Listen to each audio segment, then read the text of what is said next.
All right, we're back with Division 1 for Season 6 of the league. I'm joined by my co-commentator, Bad Rhymes. How are you doing, Bad Rhymes?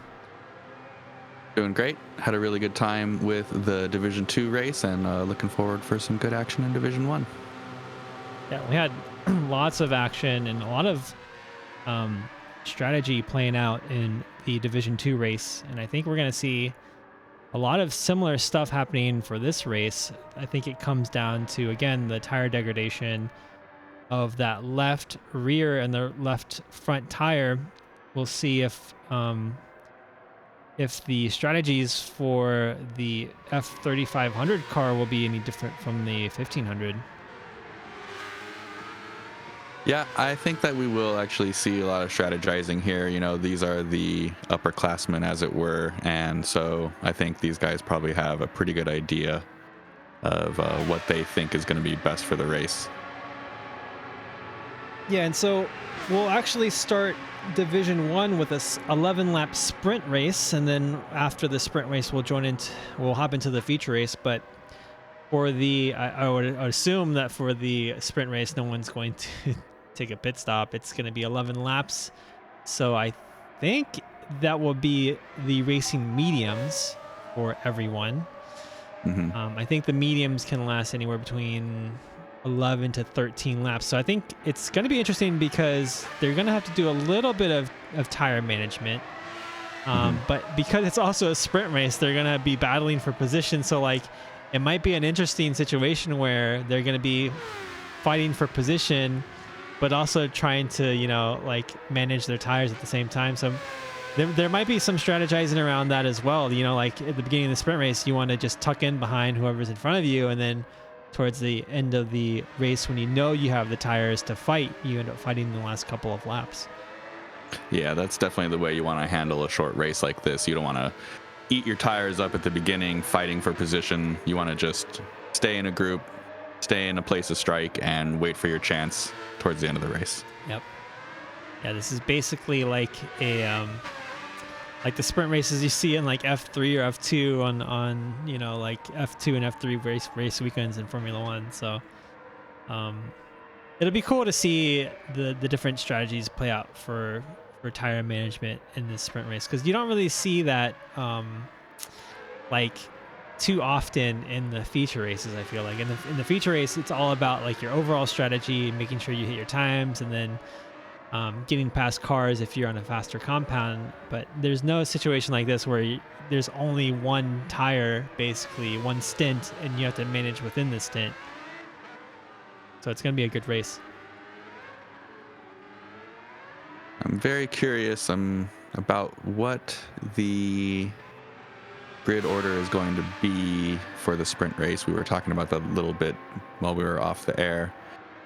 Qualifying doesn't happen until after this, which is for the main race. So interested to see where people are set up for this sprint, especially if especially if Akon ends up at the front there in the Sauber. Yeah, Akon, otherwise known as Loogie in the Discord, if he starts first in the sprint race, that's going to be quite an advantage for his team. I believe he is racing for Minardi? Is that Minardi? Is it Minardi? Yeah. Minardi or Sauber? Okay, I think that's the Minardi, yeah.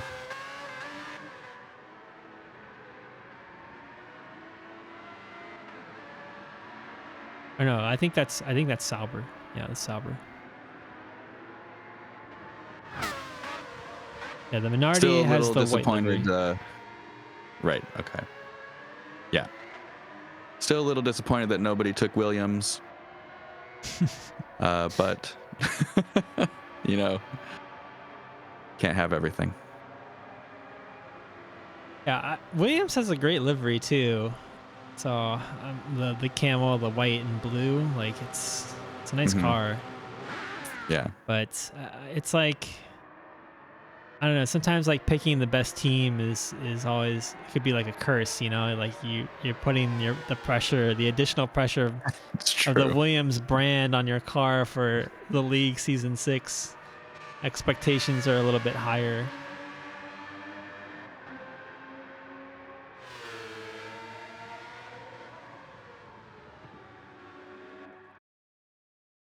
Oh no. All right. Well, as Dino called out, Vergould, one of our Div 1 racers, was having some trouble with his internet. So we're going to have to reset the room and then we will get started with the sprint.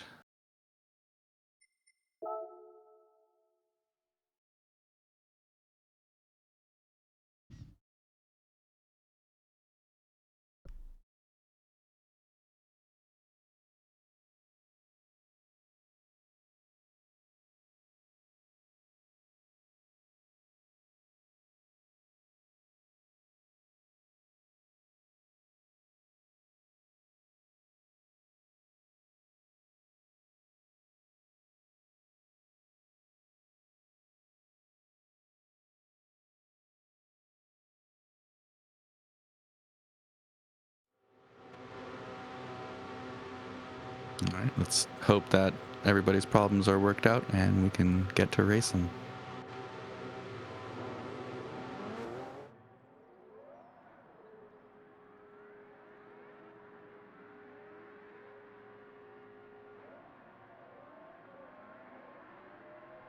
Going to be keeping an eye on Willie this week. He had a bit of a rough opening to his season after taking first place in the previous 2 seasons of the league. He ended up with a 2-place penalty after the race, putting him in 7th after a 5th place finish in the race. So I think we'll probably be seeing a redemption run out of Willie this race. Yeah, not to mention that he not only won the last 2 seasons, he won it in a fairly dominating fashion, winning almost every race of both seasons. And it's quite a surprise not to see Willie up in the podium last week. So I'm sure he'll be quick to correct that this week. I was having a little chat with him, and we were talking about the curse of success of either having to live up to the expectations that people have for you after doing well so many times, or being recognized for not doing as well as you were doing. No matter what you do, you're under the microscope a little bit when you've been running at the front for so long. Yeah, for sure. And then at the same time, like everyone else is also getting better, getting more competitive, learning more. And so the competition gets, tighter and tighter every season. So not only is it more difficult just simply from the pressure, but the competition is also just more difficult going forward.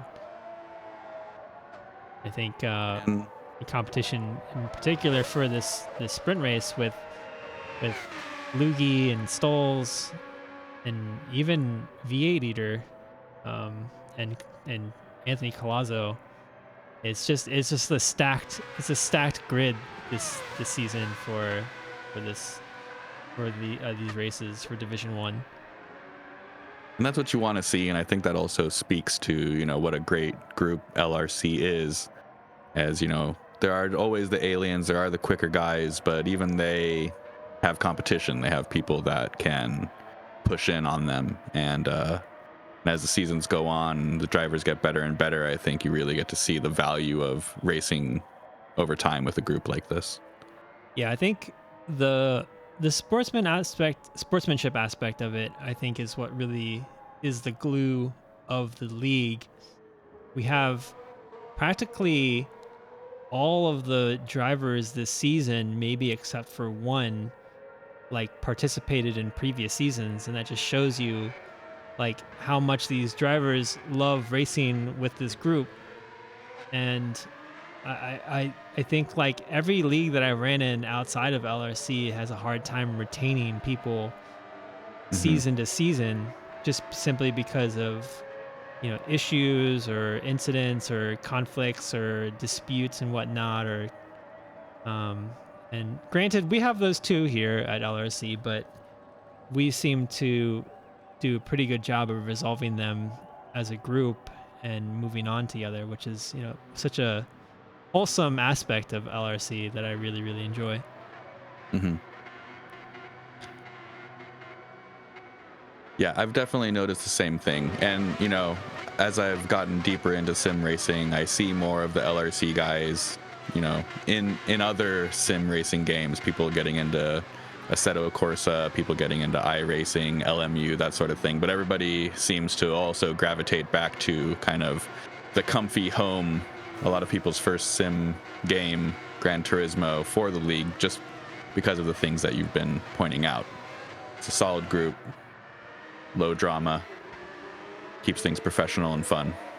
Yeah, and Gran Turismo 2 has that low barrier to entry. It's like it's not like you have to build a PC to run like iRacing or like some of these other sims, and that can get kind of expensive. A PlayStation relative to a PC is like a quarter of the cost, maybe even more. And Hmm. if I were to have it, if I were to, wave a wand and have everyone own iRacing and we could all do like, like a multi-class race on iRacing with like 60 people, like I would love that. But, it's logistically, it's hard for everyone to own a PC in iRacing or have everyone hop onto a set of Corsa. Hmm. As I've been exploring some of the other games, and they're great, I'm actually having a really good time with it. I know a lot of us like to complain about some of the quality of life updates we'd love to see in Gran Turismo, but as I get more acquainted with the Assetto Corsa and I get more acquainted with iRacing, I really appreciate what a clean, clear, and usable experience Gran Turismo is. Yeah, I would agree 100% there. Like, iRacing is more of like a sim that you use for a lot of different purposes, but Hmm. because Gran Turismo's main purpose is like a game and entertainment, they they do a good job of walking the fine line between game and simulation. And I think you can, if you wanted to, use GT7 as a simulation for a lot of different ways, but because it's first and foremost a game, like it makes it much easier to navigate and the experience is much better. Hmm. Yeah, it's interesting. I watch quite a lot of racing these days, and in a lot of the club racing leagues, it is interesting how common. You hear the other, of course, iRacing and some of the other ones as well, but it's interesting how common the story seems to be that someone started with Gran Turismo, got very serious about that, and decided to get a race car.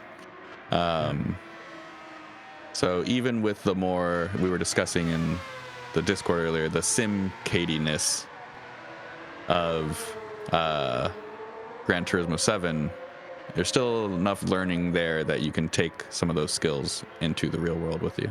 Oh yeah, most definitely. I mean, even myself, Gran Turismo is what I played mostly up until I don't know, even like earlier this year is when I started getting into like ACC and iRacing, and with my understanding and usage of like uh of Gran Turismo, I'm already at like a 3,000 iRacing after like maybe a couple weeks worth of racing. So like it's Hmm. clearly something that you can use to improve and get better at in terms of, you know, simulation, despite what other people say. I think there is a very huge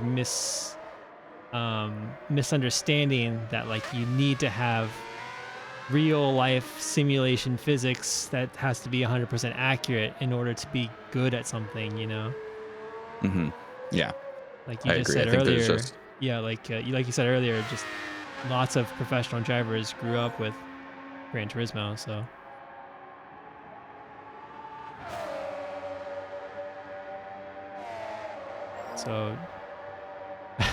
Dinosaur joining our commentator party real quick. Probably has something to say to tell us in terms of the race organization. Dinosaur, what's going on? All right, we're having some connection issues from one driver. We're trying a couple of things to get him in, but we're going to kick off the sprint at 9:30 Eastern, so Okay. 4 minutes. Sounds good. So Vergold still not able to get connected, unfortunately. No, man, Team Solvers had the worst luck when it comes to Division 1 so far this season. So hopefully we can get him in. Okay. Sounds good.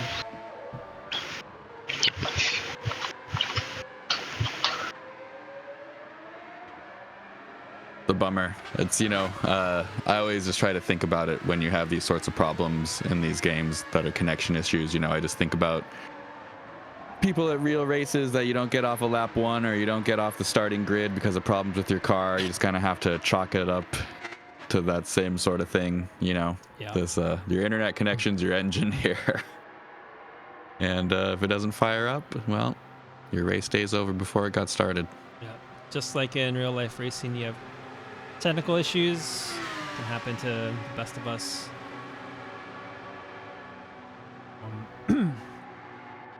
Yeah, it's an unfortunate thing, but it's not much we can do about it, unfortunately. The best we can do is just simply wait and troubleshoot as much as possible and delay the race to a point where it seems kind of fair for everyone. But at a certain point, if it gets too late, the show must go on. Mm.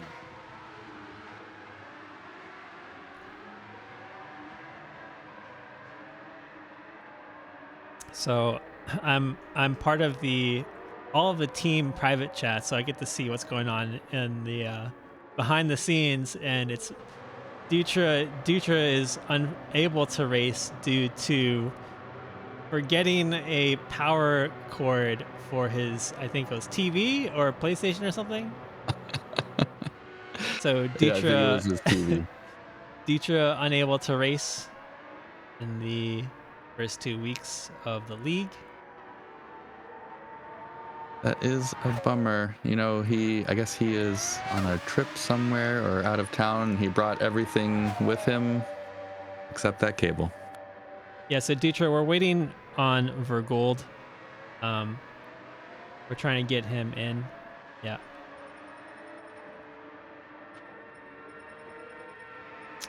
I mean, from what it looks like, I don't think it's looking good for Team Salbra at the moment.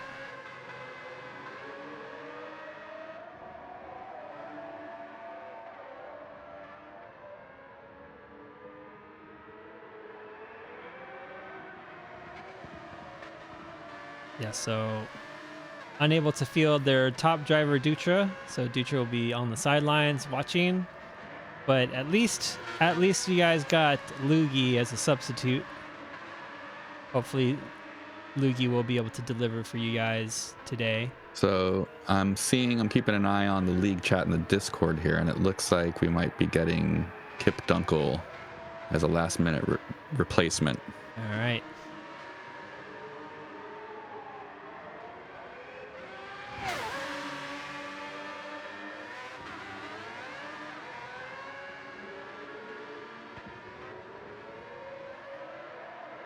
Yeah, you guys. So Salver started the year with good years, right? Or was it Firestone? Cursed your team.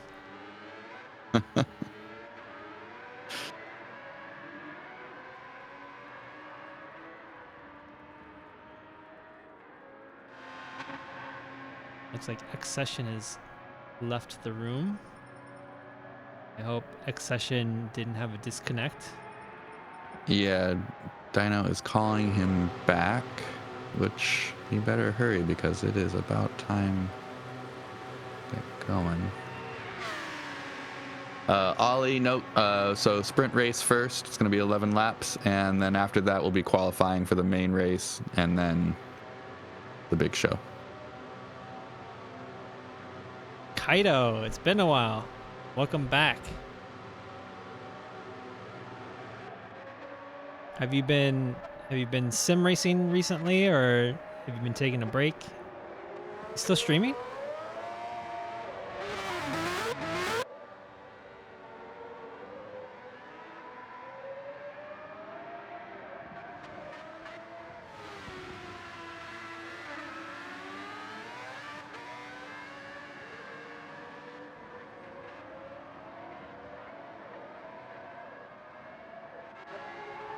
Oh, nice.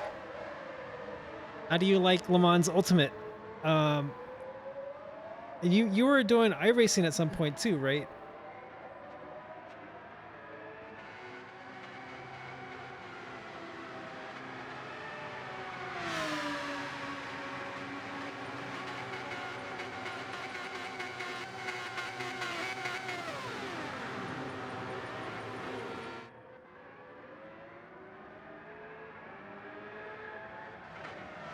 Oh, very nice.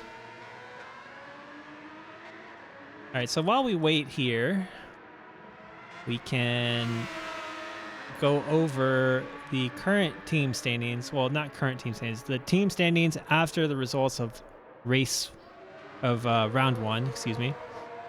So Lotus Ford is currently is leading the championship standings with 65 points. Minardi is in second, only 9 points behind. We got Benetton Ford in third place with 51 points. That's only 5 points behind Minardi. So the top three are within 14 points of each other, and that's like nothing basically when it comes to the swings of the points between both Division 1 and Division 2. Then we got Ligier Renault with 36 points. Footwork Mugen Honda with 29. Tied with McLaren Ford also at 29, so tied for fifth. And then we got our cursed Sauber Mercedes team. Hopefully not on good years anymore. Hopefully they switched over to the tire of choice of LRC. And hopefully that will bring them out of the curse, or maybe they've just been cursed for the rest of the season. We'll have to wait and see. I think it's once you're on the back foot, it's hard to get that momentum going in your favor. But not impossible. All right, so we got Kip Dunkel in the lobby, filling in for excuse me. Filling in for Vergould.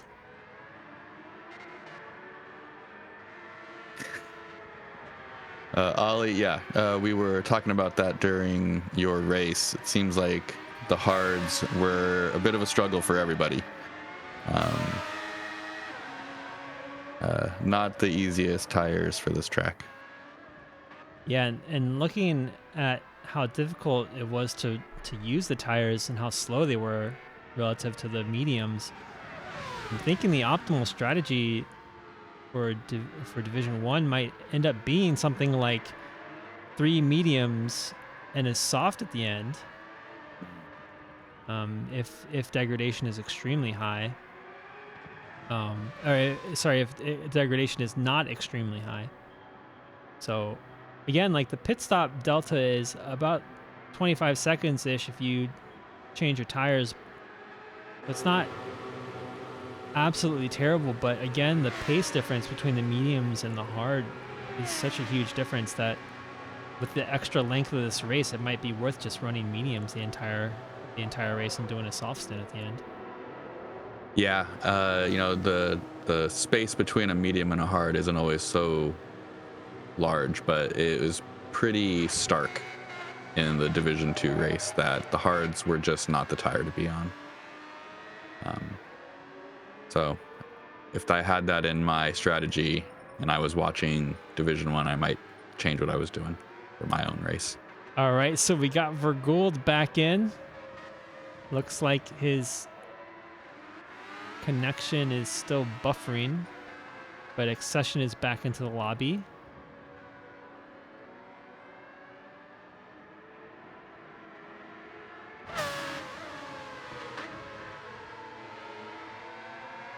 So Ollie, it could have been multiple factors there. It could have been track temperature. It could have been one. If the track temperatures are pretty elevated, it might make the hards like kind of operate in a window that's too high for them. Or maybe even the opposite. If the track is too cold and you're practicing on a track that was too warm, they cooled down significantly and left you with no grip. So it could be either way.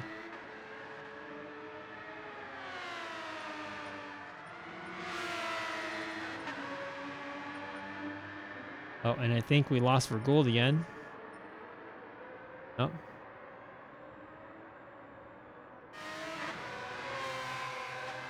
Oh, yep. Kip Dunkel back. So I All guess right, yeah, Vergould is going to have to sit it out. That is unfortunate.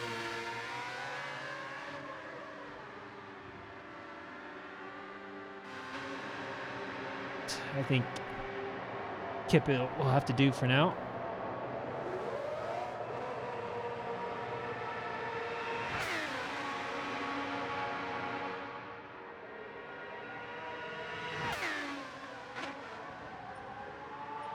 So the current the current grid order at the moment has Dieslov up starting in first with Blue Yi, or Khan, we call him, starting alongside. We have Little Jacob and Anthony Colazzo starting in the second row, and third and fourth.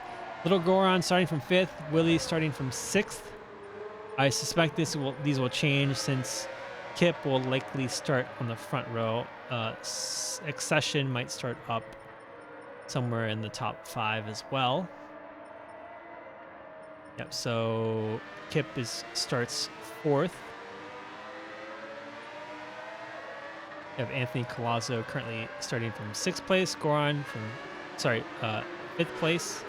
Kip Dunkel in 5th. Anthony Colazzo 6th. We have Accession starting from 3rd. Goron from 7th. Willie starting from 8th. Ryder in 9th. Ads starting from 10th. Harm's Way 11th. V8 Eater 12th. We have Sir Hames starting from 13th. And then Stoles from 14th. Our winner from round 1.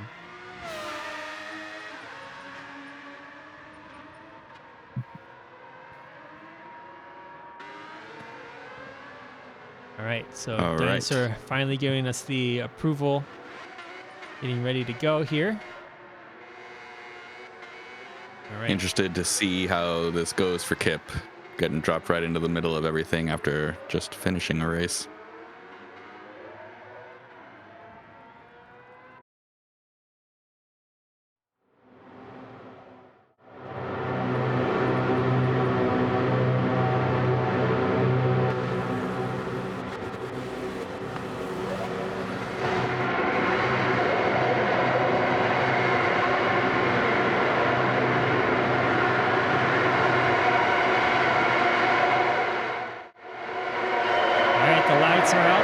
Starts now, so Accession gets a good start. Khan gets a poor start there, falls behind Accession on the start, and is falling actually a couple positions. Might actually go drop down into 5th. Accession alongside Dieslov into turn 1. Oh, and he makes the pass into turn 1. Dieslov now in 2nd place. Accession in the 1st. What a start! Really wasting their time as well, up to 4th already, starting in 7th. Someone's off there. It's, I think that was, let's see, Sir Hames? No, someone went off. Interesting. So Sir Hames is all the way back in last place. I don't think they had a bad start or something. Was that Kip maybe? He was dropped all the way to the back. It's so hard because there's so much action going on at the same time. I think it was one of the Lotus Fords. Yeah, I think it might have been Kip then. So Ryder. No, I think it was actually Ryder. So I think it was Ryder. Okay. Alright, so from our start, we have Accession now in 1st place. Dieslov, Anthony Colazzo made it up into 3rd. Willie already up into 4th place.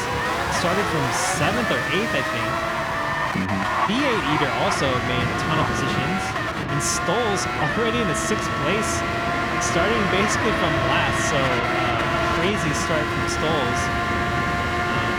We can actually jump to the start of the race real quick. Let's take a look at this replay. Let's see how Stoles cuts through the field here. A little bit of contact between, I think it was Sir Hames and another car in front. Looks like there's contact with Harm's Way and Sir Hames as well. Both footwork cars. And there you go. Stoles just having a clean run straight through the field through turns 1 and 2, and then there you go, Ryder goes off in turn 4.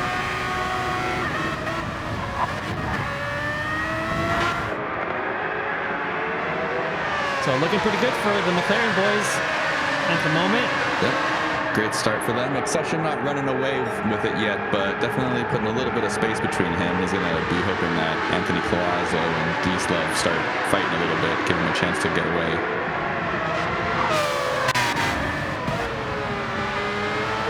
A penalty for V8 Eater should help Stolz pick up another place.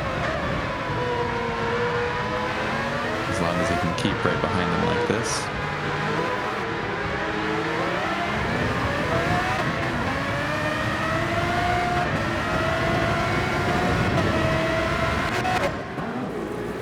Looks like we got an incident here. Lukey was spun out, I think. Jacob jumps down into the pits. Looks like he has damage. Let's see if we can catch what happened on replay here. So this is Ryder, I think.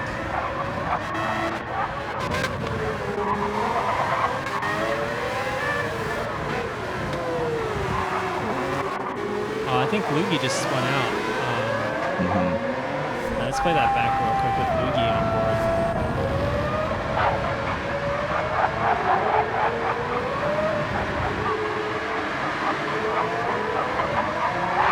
Yeah, there it is.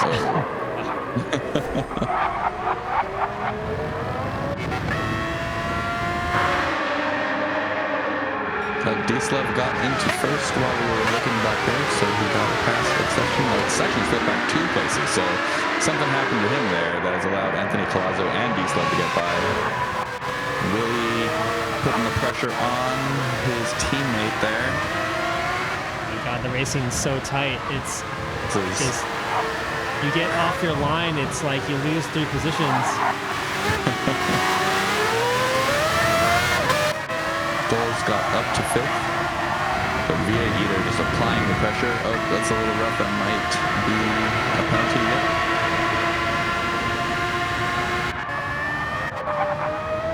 Yeah, it speaks to how great these drivers are, seeing this much close racing at the front, keeping it pretty clean. Stolz there defending against V8 Eater. Got like 2 trains basically, the positions between 1 and 6, and then we have, I'm sorry, 1 and 7 or 8, I guess. And then we have everyone from 9 and below, 8 and below.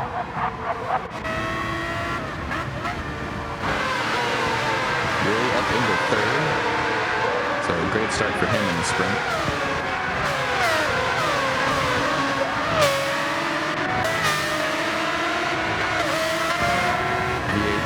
Looks like this is going to let Harm's Way get by him. Yep. Little Goron's going to close into this group, looks like.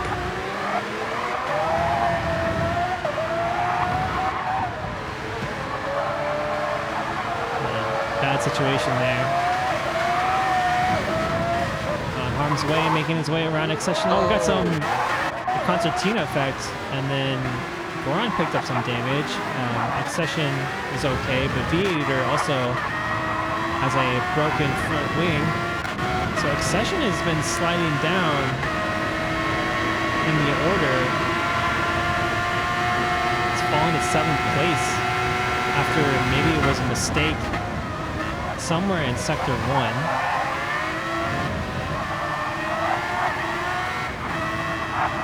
That's too bad. He had a really good start, but looks like things are just not going his way. Falling back into little Goron's clutches. You know, we were talking before the race started about tire conservation. I really don't know if we've been seeing much of that, although Willie's tires are looking pretty good right now. Frankly, it seems like the medium is positioned like to do well more than 11 laps. I think everyone's pushing very hard at the moment. Yeah, and we're on lap 5, and there's only still maybe a quarter of tire degradation, maybe even less than a quarter. Yeah, I think we can expect to see 12 to 16 laps out of the mediums. which makes them the perfect tire for this race. I would say actually probably positions the mediums to be the tire for the race, really, with the softs to fill in the gaps like we were discussing earlier. So Dieslove still not running away with it, but he's managed to put a second between himself and Anthony Colazzo. Session now under pressure from Little Goron, trying to keep him from getting slipstream there. Yeah, it's unfortunate Goron has damage there. Otherwise, he probably would have been able to make the pass in Accession down the straight. But Accession's struggling quite a bit with, I don't know if it's a setup or something, but it seems like he's having a hard time with turn in or the fast speed corners or something.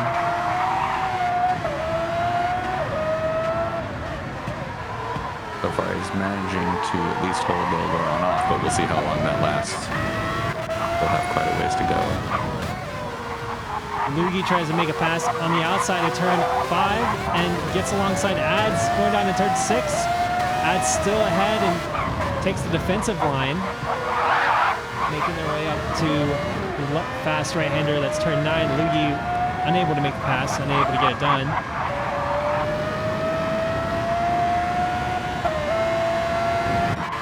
Ads was another racer. He definitely ran into his share of problems last week, but he still managed to pull off a 5th place in the race, which was a great result. He dropped to the back and then had to fight his way back forward, so good to see him out there and moving along again. And Anthony Colazzo there was essentially right under Diesel's spoiler coming out of the final turn, I think turn 16. But had to slow down just a little bit to prevent himself from understeering off the track. Quite a race we got going on here. So Goron now trying to make the pass on Accession through turn 3. He has the inside going to turn 4. And he's not quite there though. Oh, he maintains the inside and Accession left the door open, but Goron's struggling to find the traction to put the power down. And you know, I think he's got the pace, but that damage is going to, I think, keep it from really coming through for him. Yeah, I think if Goron didn't have that damage, I think he'd be well past Accession by now. Willie having to take a defensive line going into the hairpin at the end of the back straight. I think that's turn 10. This front battle here, it's anyone's game still. So Stoll's arms way, Willie, Anthony Colazzo, and Dieslove all have a chance of winning this sprint race. Yep. Yeah, we are coming into lap 8 now, so that is going to be 4 to go. And really, yeah, they were close enough together that, you know, Stoll's could be on the top step of the podium before it's over.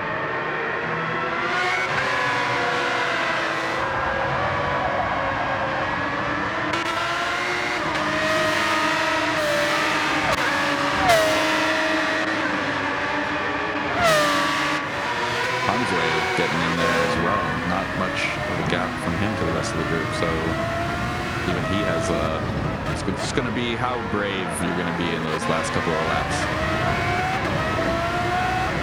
Stoll is really putting the pressure on Willie, and this is one of the trickier situations to be in, where you're stuck between attacking and defending. And oh, there you go. Willie missed the apex in turn 9, has to defend going into turn 10. Stoll is looking to make the pass on the outside. He's not having enough grip. Maybe tries an over-under, but really does a good job to keep the car in the racing line on the exit.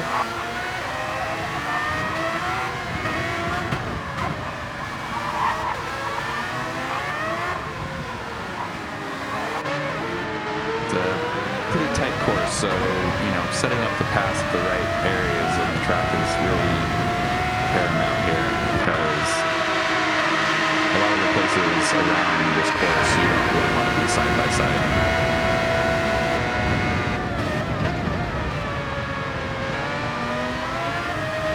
Man, the only thing keeping Willie alive here is this DRS train, the slipstream from Anthony Colazzo. Stoll's had a very good run on Willie down the straight, but the slipstream train made it very difficult to make the pass.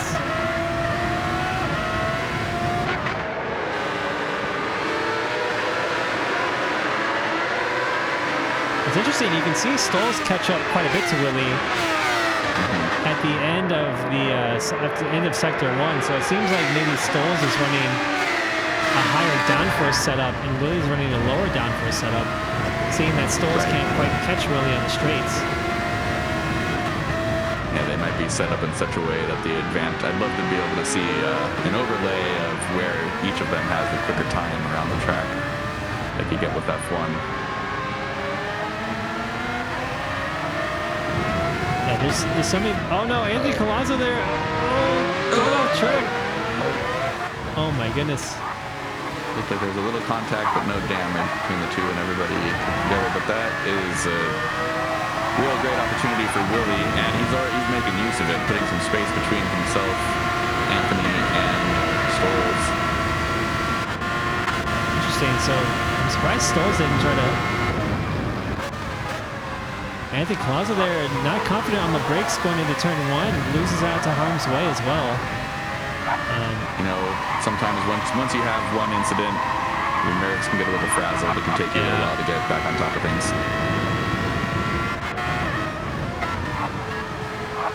And that's allowed V8 Eater to get into the mix as well with 2 laps to go.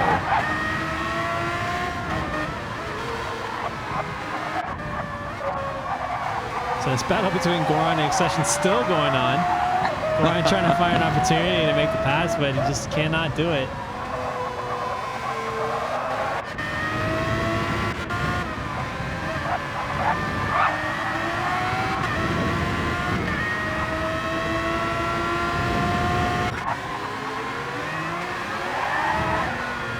So Dieslov wasn't able to race, I think, last week, but taking full advantage of starting on the front row today for the sprint race and score some really key points for Ligier. Yep, didn't really run away with it, but got enough space in there, I think, to give himself the breathing room he needs to just stay calm and make his way through the race. Yeah, Dieslov seems to have been very consistent and he's been soaking up the pressure quite well.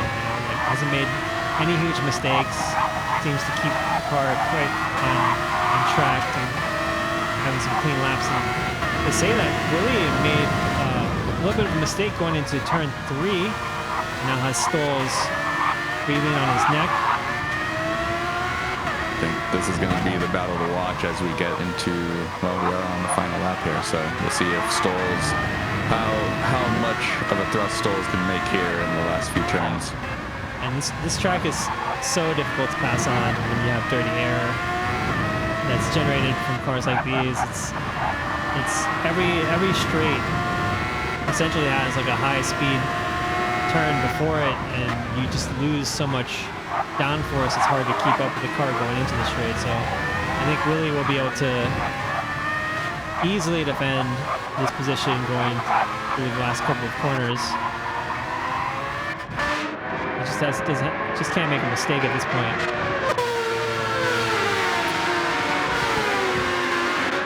But it is Dieslov coming back from not being able to race at round 1, taking the checkered flag. Willie and Stolz finished 2nd and 3rd, harm's way in 4th. We have Anthony Colazzo and V8 Eater in 5th and 6th. And Goran there trying to make every little bit of that last chicane to his advantage to make some kind of pass on Accession, but what a tight finish between the two. Sir Hames with damage on the front wing, and Ads there really close behind. Ads also has damage to the front wing, so something must have happened between, I don't know necessarily between him and Sir Hames, but yeah, something must have happened. takes home the car in 11th, Ryder in 12th. Also with damage, so Ryder has quite a bit of substantial damage to that rear right tire. Little Jacob in 3rd and Kip Dunkel in 14th. Man, the sprint races are always so intense. There's so much action, and it's quite an experience. Yeah, that was pretty much something going on everywhere all the way through. All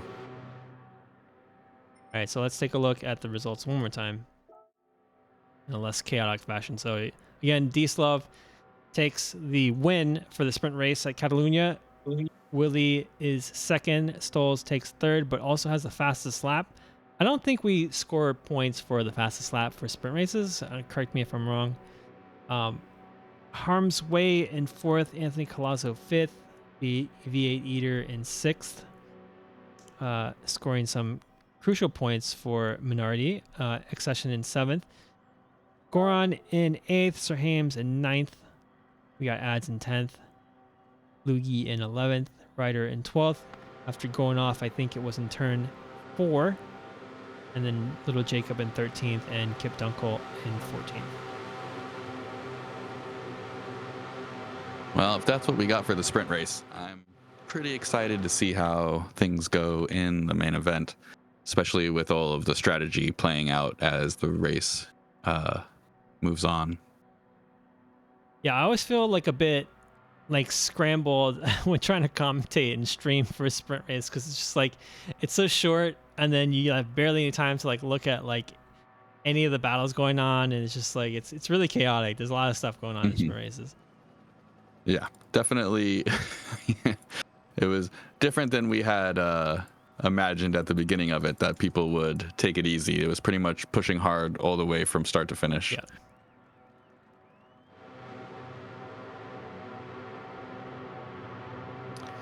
All right, the room will probably be getting reset here in a moment. Kip Dunkel has dropped out again, so maybe Vergould is going to try to make it work in time for qualifying in the race.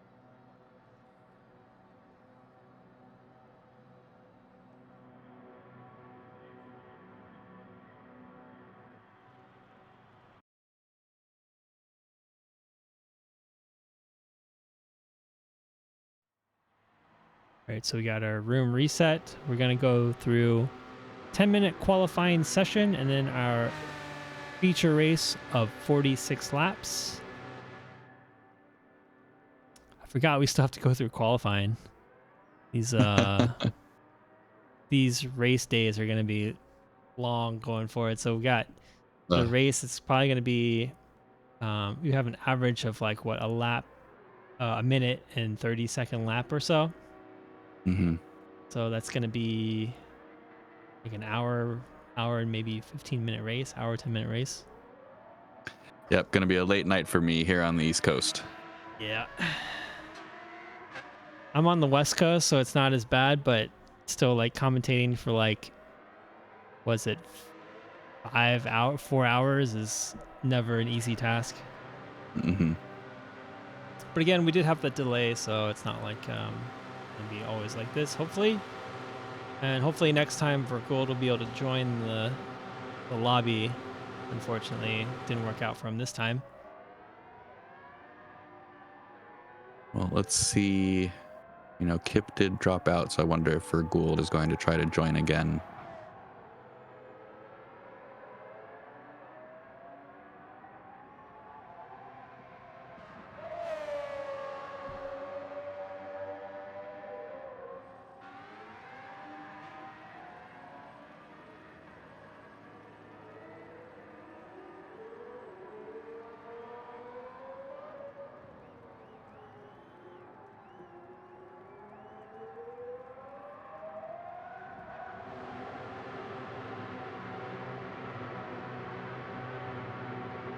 Well, I finished recently Adrian Newey's book, and I've moved on to a book about the opening of the Indianapolis Motor Speedway and the first race ever held there, and learning a lot about the very, very early history of race cars and racing. And a lot of people dying doing 60 to 80 miles an hour, and now you think about an F1 car flying off into a wall at 140, 150 miles an hour, and the driver can just climb out and walk away. Yeah. You had to really want to race in the 1900s, because you were taking your life in your hands every time you got behind the wheel. But interesting story. A lot of interesting characters in the early days of racing that I'm learning about. I find it almost admirable how they were always willing to just sacrifice anything in the name to just get a little bit more speed. Like Mm-hmm. no regard for safety at all. Like if you can Yeah. if you can just eliminate all the safety and the reinforcement bars around your cockpit to be a tenth faster around the lap, like they would no Mm-hmm. question do it. Mm-hmm. And that's just like the insanity that was like racing in Formula One, before Mm-hmm. eventually Senna died. Yep. Like even like non-team related stuff, like no speed limit in the pits, like that's Right. just such an insanity to have like cars going down the pit lane at like 100 miles an hour, just people Yeah. standing there ready to service their cars. It's absolutely wild. Yeah, it's interesting, and I guess a testament to the competitive spirit that people were willing to take that big of a risk Yeah. just for the sake of competition. But we're glad they did, because that got us to where we are now.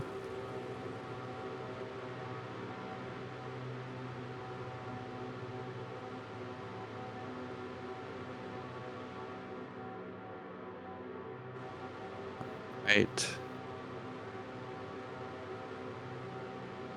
Now I have no idea what's going on or who is in the room, but we do have a full room. I don't know if that is with Vergould or Kip Dunkel No. filling it out. So Vergould is attempting to join. Let's see if he can actually connect this time.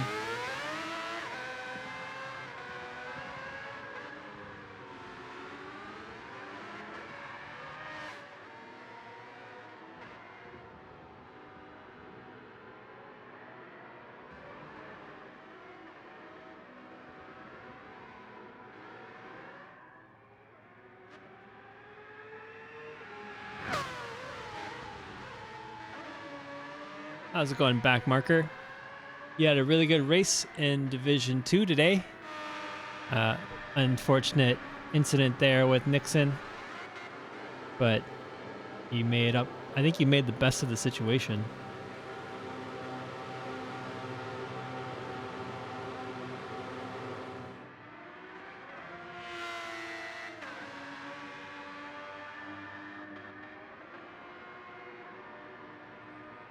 Looks like we have lost Vergould again. Yeah, Unfortunately. he's not able to connect. Yep, and Kip is back. So I think that is what we're going to be looking at for qualifying in the race.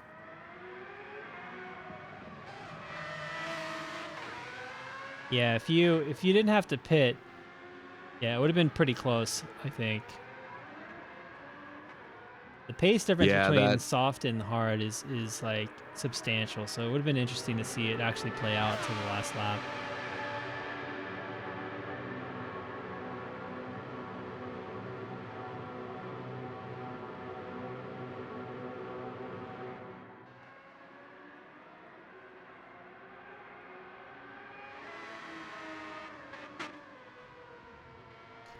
Gould, you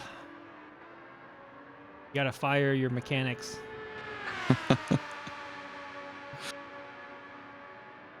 Sorry that you haven't been able to get into the race for Gould. Hopefully next week things will be a little better for you.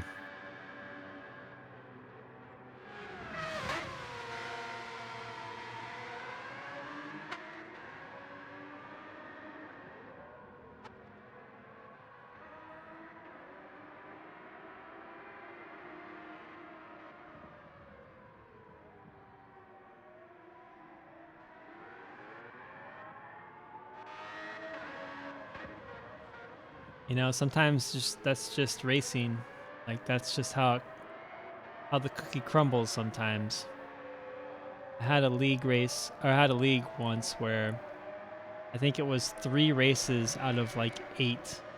I was in the lead and like something happened. Like my PSVR would like do that thing where it says, "Oh, we can't track," and you have to like scan the room again. Another time like my internet cut out, and then like the third was like um something like with my power going out, and that's just life. You gotta take it on the chin. Mm-hmm.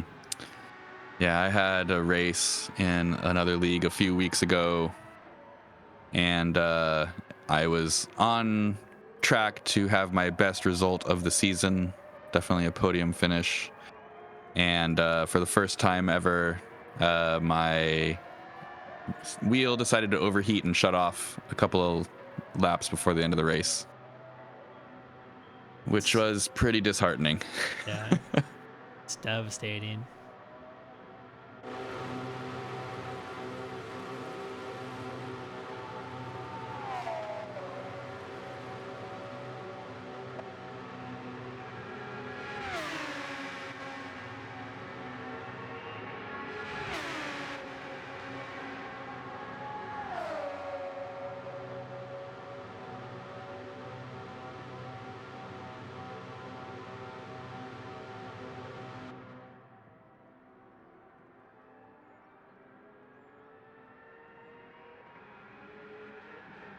All right, so it'd be interesting to see,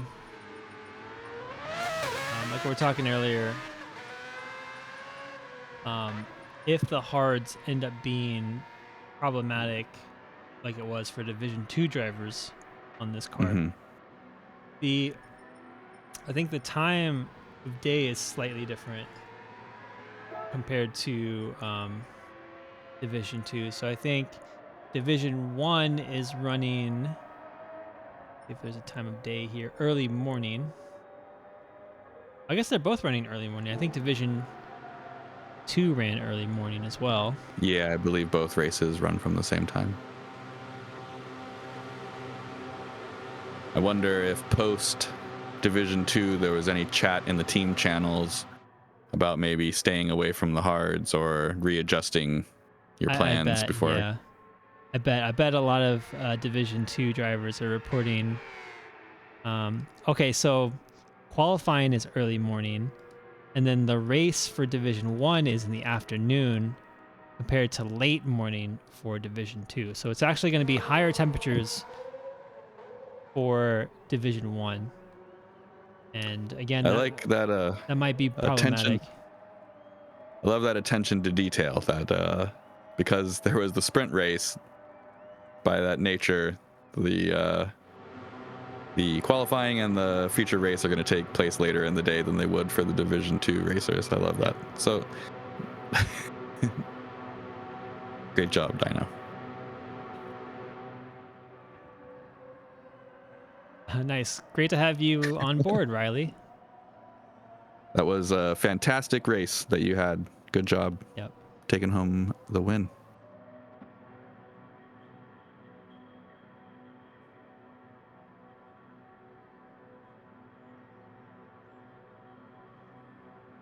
Well, you might be the only person to say that, Backmarker. I think if you asked anyone else who ran the hards in that race, they might have a different feeling. Yeah, I mean, Backmarker, you were clearly like you were making them work since you were in contention for winning the race. So whatever setup that you have or the way you're driving, definitely others could benefit from your knowledge.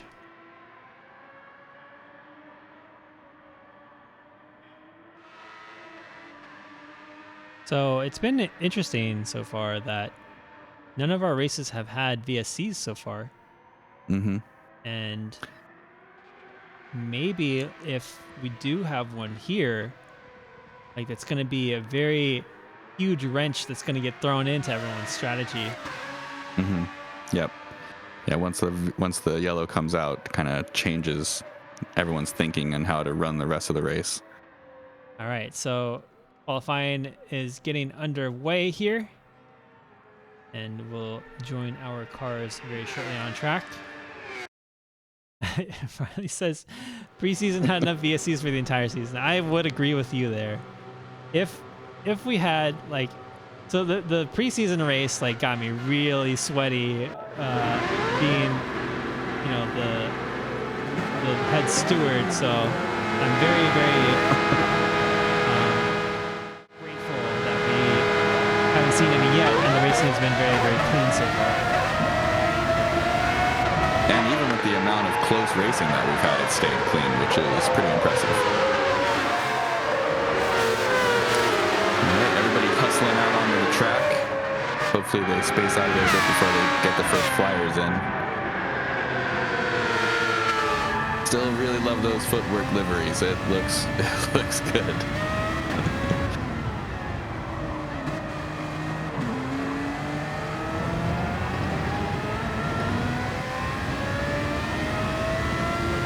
So riding on board with Anthony Colazzo, who's leading our outlap.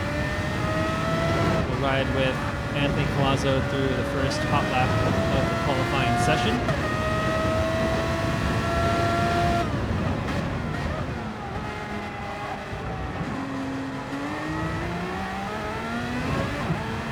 The first person who gets their hot lap in has a little bit of an advantage in the qualifying session, since they'll get to run in clean air. Everyone in the train kind of just goes as fast as they can, and they don't do like they do it in Formula One, where they kind of give each other a little bit of space going into the last turn of the corner.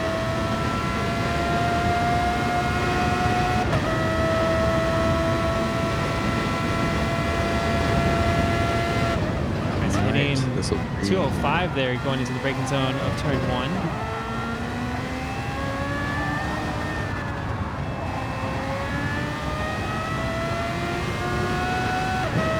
Understeering quite a bit at the exit of turn 3.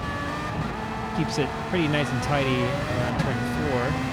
A little twitch there at the exit.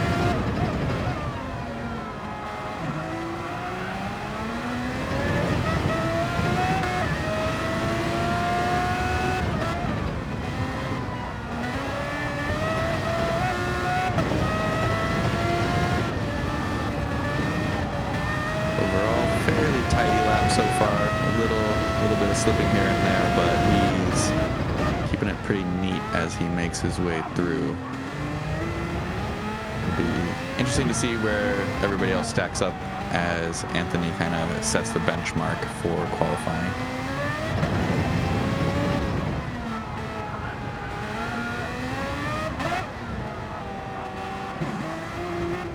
Coming out of the last chicane onto the front straight. All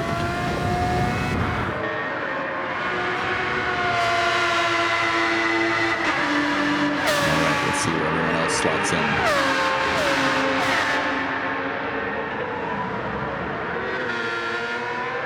Right, so Anthony Colazzo sets the benchmark for 125.5. The value of that clean air really showing itself. We've got that next group pretty close together, even maybe giving each other the slipstream a little bit, but not enough of an advantage to get ahead of Anthony's. Oh, the 8-eater, as I speak, hops up to the top with a 125.2. And you see V8er just crossing the line with this huge gap in front. And V8er was also able to run in relatively clean air.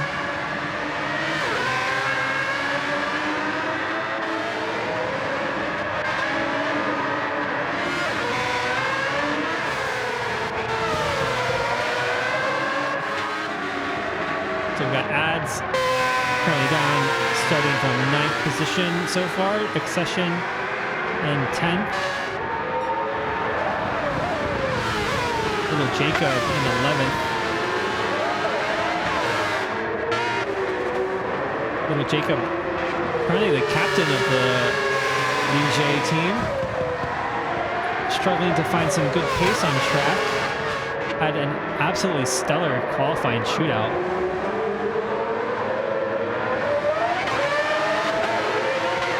Sometimes that I've had situations where I've overperformed in something like that, and it becomes a little hard to deal with as you get into the season. Yeah.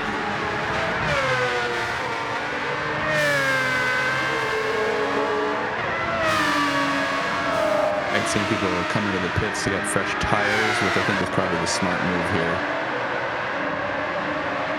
And so as softs start wearing out, they're not going to be doing much for you. And So Goron in the second. Still about half a second from V8 Eater's time. V8 Eater, absolute mega lap, 124.6. wow, it's nearly a second out front of Anthony Colazzo's time.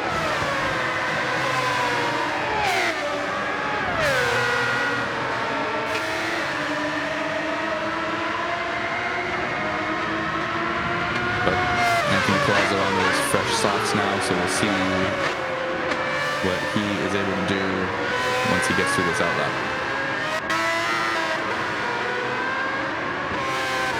Willie also on an outlap. We'll see if he can improve from where he sits now in 7th.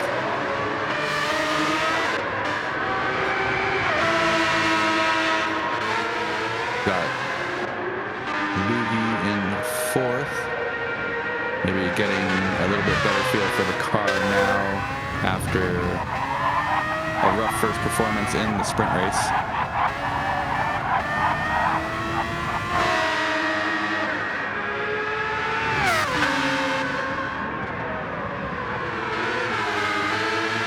Ryder pushing on with a personal best.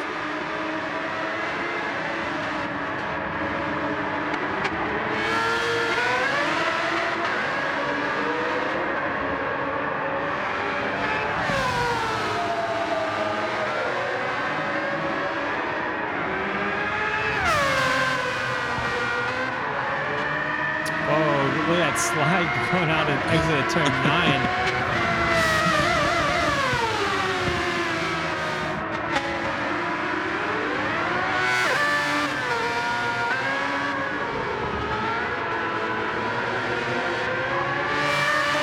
Forget who said it, but they said if the car feels like it's on rails, you're going too slow. So maybe Ryder's doing what he needs to do to get the lap in.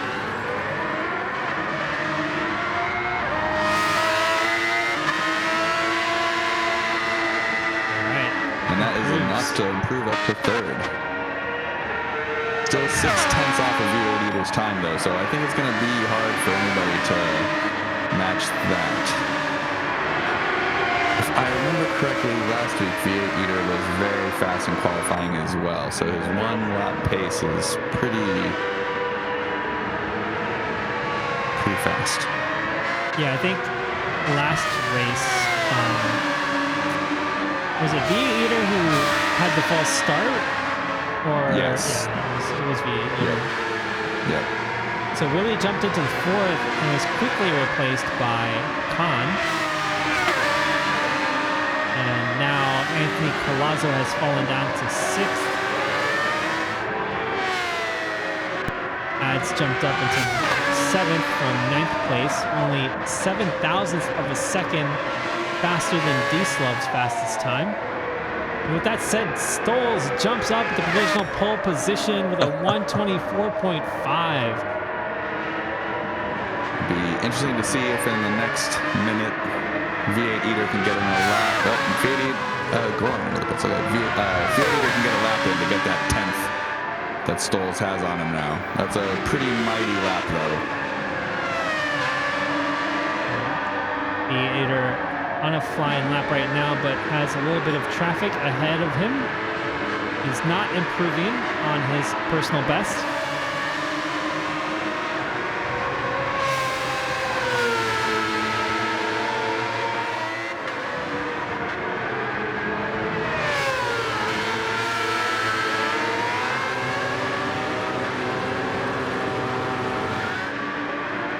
So Harm's Way jumps up into 6th place. ahead of Willie. He's continuing to improve his time. So Willie actually just behind harm's way, not only physically, but also on the timesheets.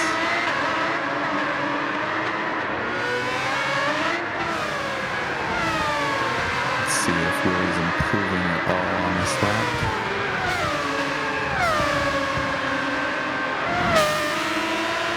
Like Stoll's increased his lead there at the end. Yeah, so Stoll's put in a 124.46, about a tenth faster than his previous lap time. Let's see if Willie or Harm's Way has an answer to this.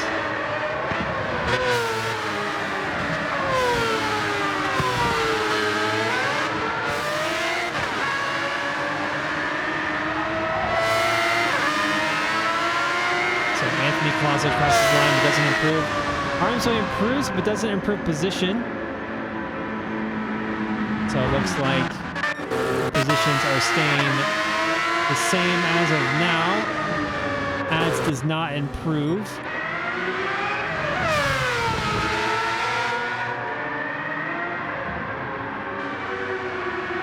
See if Sir Hames can jump up in the order.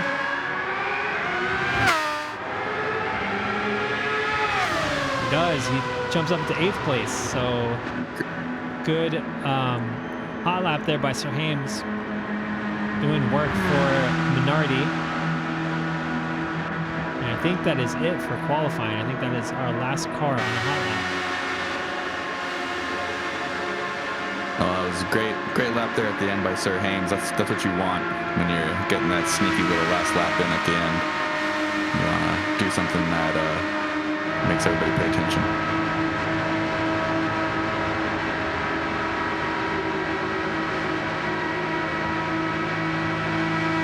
So Minardi is looking to compete with Lotus Ford by simply having V8 Eater and Sir Hames finish as high as possible. So Sir Hames and V8 Eater finished 2nd and 3rd in round 1, and Stoll's, of course, finished in 1st. And so today, though, it looks like Ryder has been performing quite well. So if Lotus Ford can pull out a double podium, they might be able to pull away from Minardi in the team championships. So we'll see how that plays out in this race.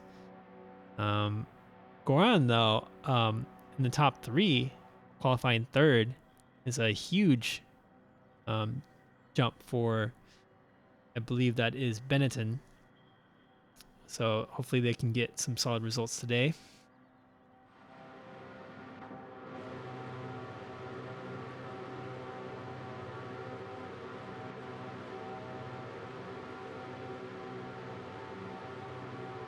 Yeah, Khan qualified in 5th. That's pretty good after he had some trouble in the sprint. So interesting to see him so close to the front. I wonder how much he'll be pressuring those top 4 there.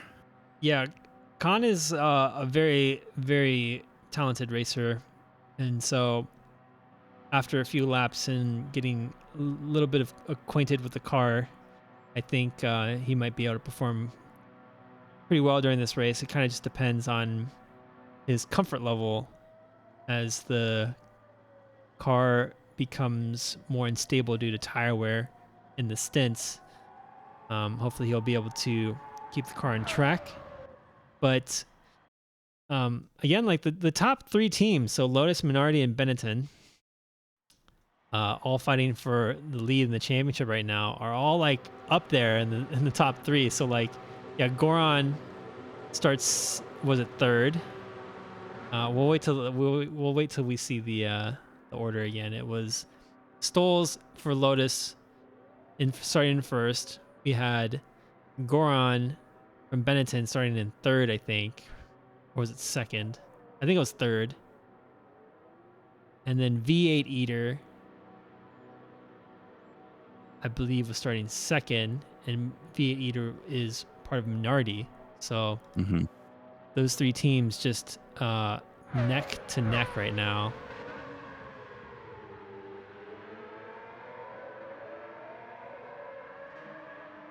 That's what you want to see. You want to see some close fighting.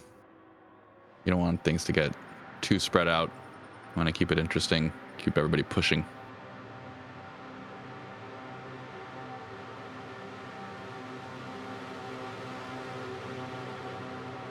And the thing is, McLaren should be up there as well, but for whatever reason, they're just struggling, Maybe it's the setups or, it could just be the time of day. I don't know. Who knows, right? Like sometimes you're just off, and McLaren is not having the greatest start to their season so far. Yeah, and there's, it's already a pretty big gap to make up in the overall, but a few good finishes can have them back in it. But right now it's looking like it's definitely going to be an uphill fight for them this season. Yep. Yeah. If anything, though, the swings are pretty huge. So if any of the top teams has a bad week, like it could easily make it so that teams in the 4th, 5th, and 6th position can jump up and contend for the top 3. It's like that. That's how much like each week, how much like how many points there are available, but also how much they can swing team to team.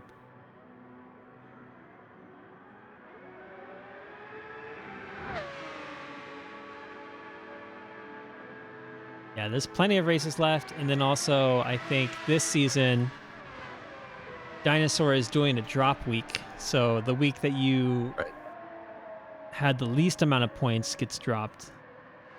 And I think that's can play in quite drastically if a team has a really, really bad week. Like if, for instance, round 1 will be.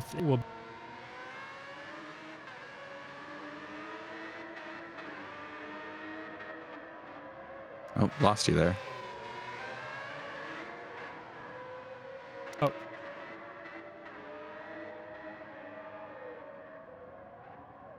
Oh, seems like we have lost Wonka in the chat. Out. Oh, and he's back. Ninja, yep, we're not counting you out. I think that you guys can pull it back. Definitely with those Joker drop weeks, we're not going to really know how things are going to shake out until after the final race, because those Jokers can really cause a pretty huge swing because everyone's going to be losing something. And there you go, we got you back. That was weird. All it will take is a few really solid performances from the team, and you guys will be right back in it once the Jokers are dropped for everybody. So, not counting you out. Still think you guys can make a push up the Constructors Championship.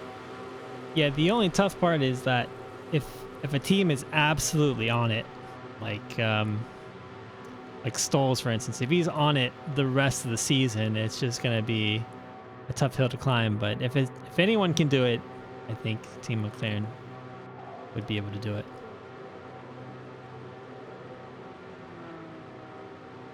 All right, getting ready to start the feature race, 46 laps in Barcelona. If stays true to form, this should be a pretty exciting race that we're going to see play out. Strategy is going to be really important here. And what I'm going to be looking for at the start of the race is if anybody decides to go out on those hards.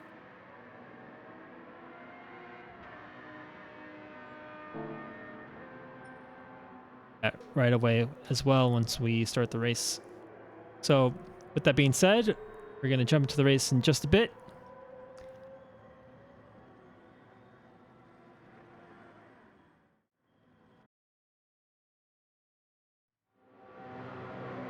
So 46 laps around Catalunya.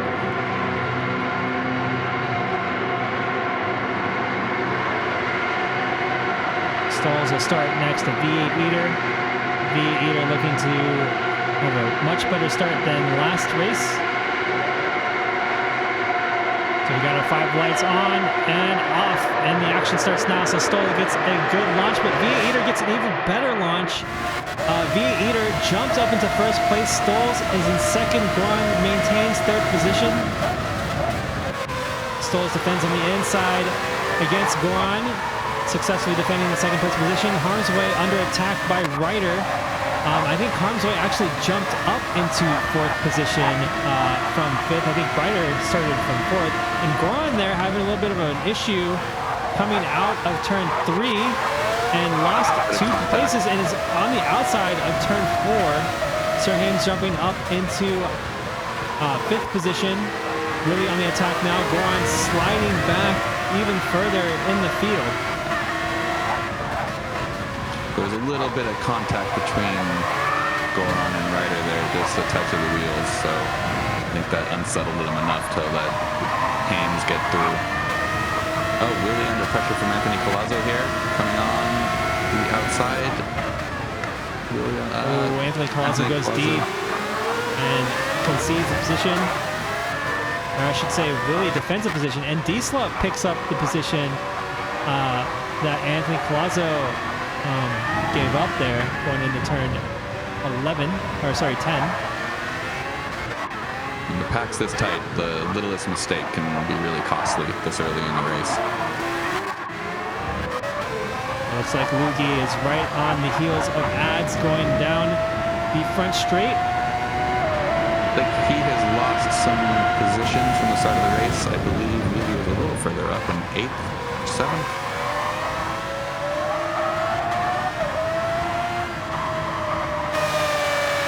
Dropped back to 6th, but looks like he's stabilized things, so maybe he'll just give himself a lap or 2 to get his head back in the game and maybe start pushing on again. Haven't been looking at everybody's tires yet. Looking at Sir Hames here on the mediums. Let's take a quick look. So Eater's on mediums, Stolz is on mediums as well. I think everyone's going to be on mediums in the front of the field. Yep, looks like everyone up until Goran is on mediums, Willie on mediums as well. D-Slov on mediums, Anthony Collazo adds. Lugi is on hards. Interesting. So Lugi, probably one of the reasons why he dropped back a couple positions. Accession on mediums and Little Jacob on hards. So we've got 2 cars on an alternate strategy, and everyone else is on the mediums. Pretty sure Nardi at least I'm sure to qualify when they set the Delta.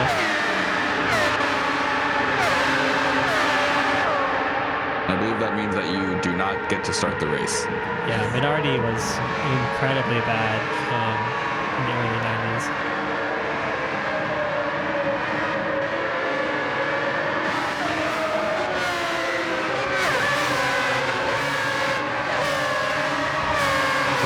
Started in 7th, and looks like that is where he has stayed so far.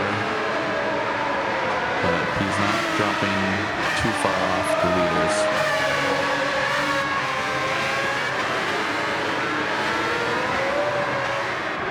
I think D-Slow picked up half a second penalty. Let's check in there. Yep.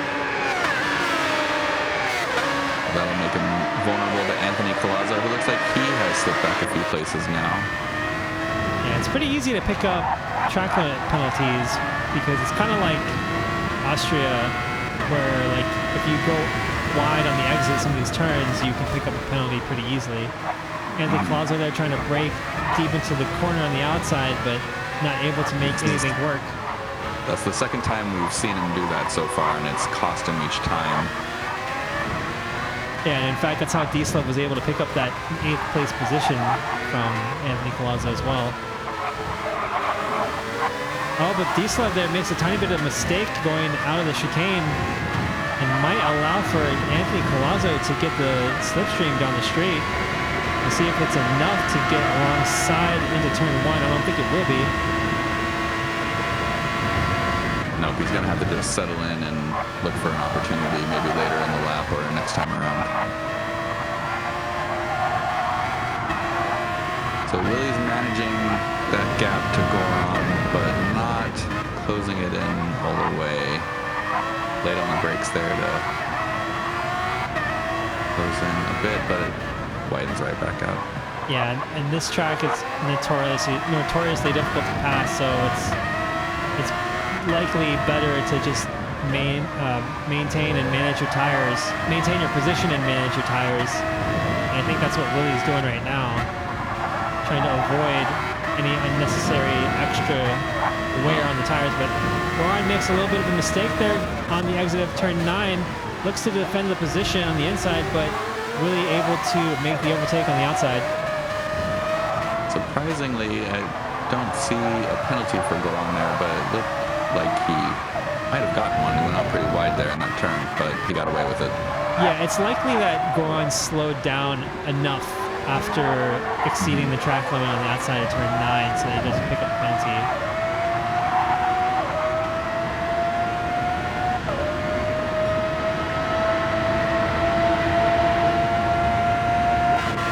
Sir Haynes trying to shake Willie off.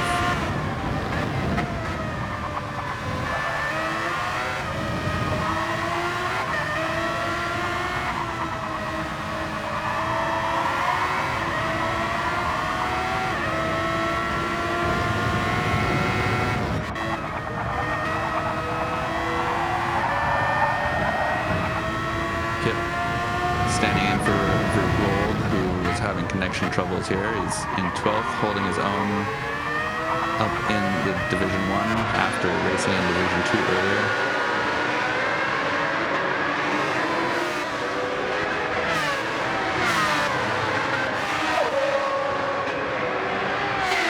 Adds in 10th. I believe he started 9th on the grid, so he's dropped back 1 here in the opening laps of the race. But he is sticking with Anthony Palazzo, who's been having some trouble. We'll see if an opening comes up for Ads to slip through back into 9th.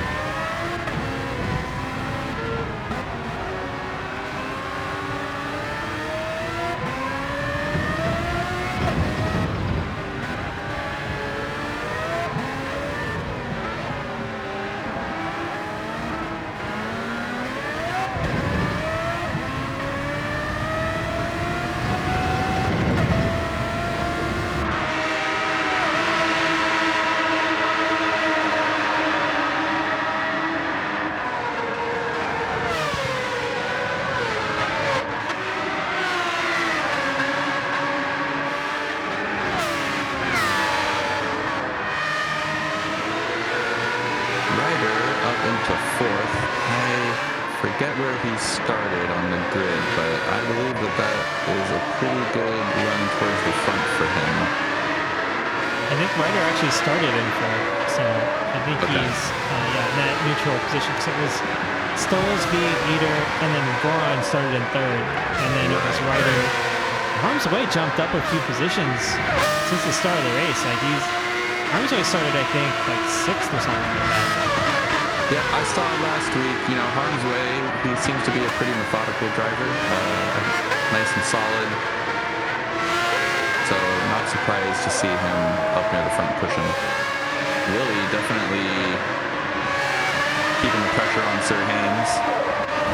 Probably just looking for that opening or waiting for him to make a mistake. Yeah, he's getting very close there. Compromises the entry to turn the chicane to get a better exit. But it's so tough considering that last turn there requires so much downforce. It's hard to keep the accelerator stuck in and get enough slipstream to go alongside the cars. Again, like Catalunya is just notoriously difficult to pass without some sort of catch-up mechanism like DRS or overtake.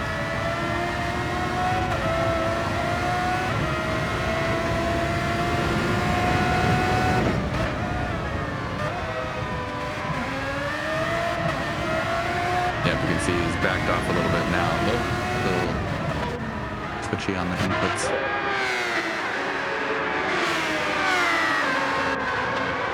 So it seems like things are settling into a bit of a rhythm up here near the front. I think, we'll start to see strategies come into play.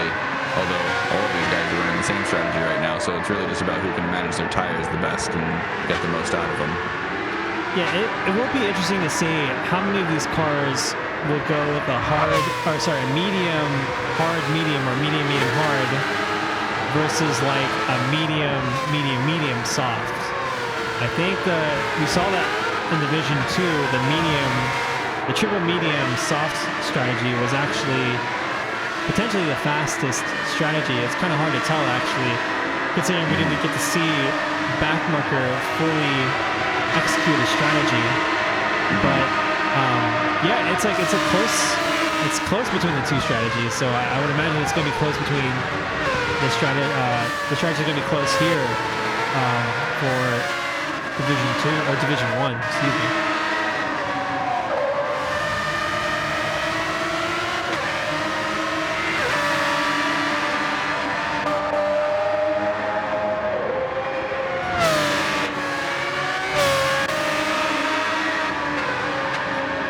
Ads did get by Anthony Palazzo, so back up in the 9th place.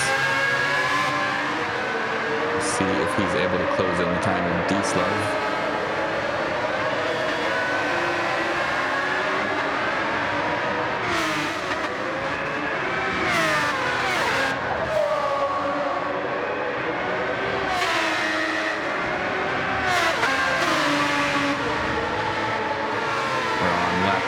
So we're starting to probably get an idea of who's managing those mediums the best around the track.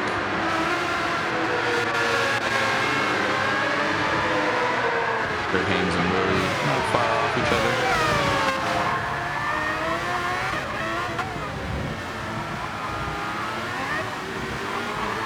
Seems like we've seen this one before. Willie closing in through the chicane, but just not enough to get the overtake done on the straight. Yeah, Willie is like just not there, like so close. Ooh. He needs maybe like half a car's length at the entrance of turn, I think 16 at the last turn. Yeah, 16, turn 16. So when you find yourself in this sort of situation like that where he keeps ending up in pretty much the same position, telling the same story lap after lap, do you just stay consistent on your line and hope that the guy in front of you makes a mistake, or do you try different things when you get to that back stretch to try to set yourself up best for the overtake? It depends. If the person ahead of you is susceptible to making mistakes, you can kind of put the pressure on to make kind of force them into that error. But a lot of the times, like, that won't work, and so you got a couple options. One would be to continue putting the pressure on and you know, using your tire life up as much faster than them, and then take an earlier pit stop and try to undercut them. Or you take the opposite approach and simply conserve your tires a lot more behind them, and just stick with them, hoping that they're using their tires up more than you are, and then try to maybe overcut them later on in the race. So it's either or, depending on the situation. We've got Backmarker in the chat. Small back off and a braking send into T1 and into the last chicane. Yeah. He's advocating for getting the setup out of turn one, which makes sense. You know, he's getting very close up to Sir Hames through the chicane there. Maybe a little bit more space might allow him to get that clean run through the chicane onto the straight. So Ads is caught up to D-Slove. We'll be putting the pressure on. So Ads on a great run here. Made the pass on track on Anthony Palazzo and looking to do the same on D-Slove.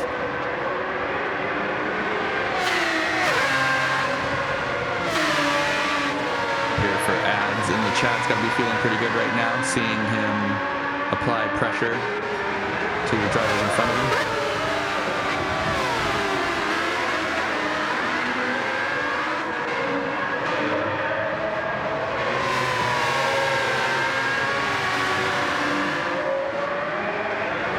Ads definitely keeping that gap down, but maybe running into the same problem we're seeing with Willie, and we'll see if Ads can find a way through into 8th place. Oh, Diesel, they're having a little bit of a moment, and I think that will allow Ads to make his way through. He's on the inside. Pretty much nothing Diesel can do there, so nice and clean through, and take the inside, and should be able to hang on to it. Ads there, keeping it clean, making sure he doesn't break too deep into turn 1. Going wide there a little bit on the exit of turn 3, but able to keep the position, so good job Ads. Making his way up the grid.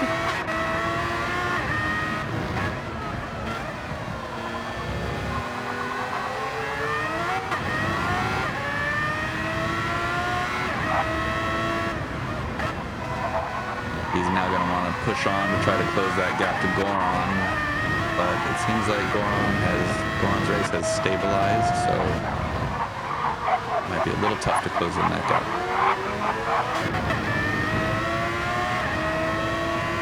We got the Sauber substitutes in 12 and 13. Rough day for both these cars, considering both of the drivers have probably had very little time in this car, but 12 and 13th is certainly not the worst result that they could have.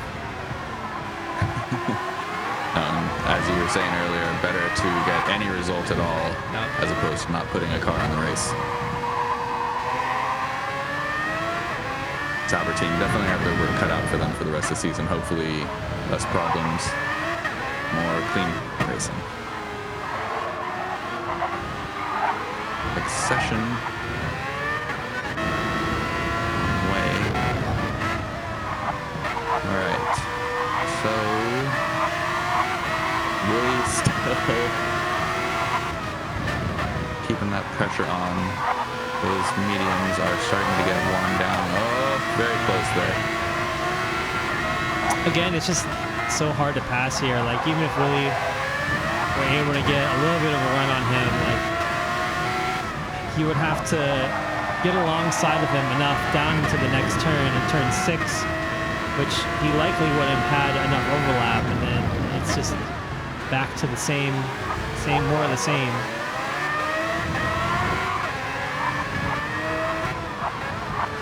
It's got to get a little frustrating for the drivers when you feel like you've got the pace, but you can't find the space in the lap. It's a time you just need to keep yourself under control and, just keep hitting all your marks. This is quite a good run from Willie. Surely he has enough of a slipstream to at least attack Sir Hames. Sir Hames defends on the inside. And Sir Hames squeezes Willie onto the outside, and oh my god, they go alongside turn 1. Oh, they're still alongside turn 2. And Willie makes the pass. Oh my god. What a great defense from Sir Hames, though. Trying not to give that up. That was some great, fair, hard racing. That was good stuff. And Willie not wasting any time. Looks like he is heading right after Ryder. Unfortunately, caught the replay trigger too late.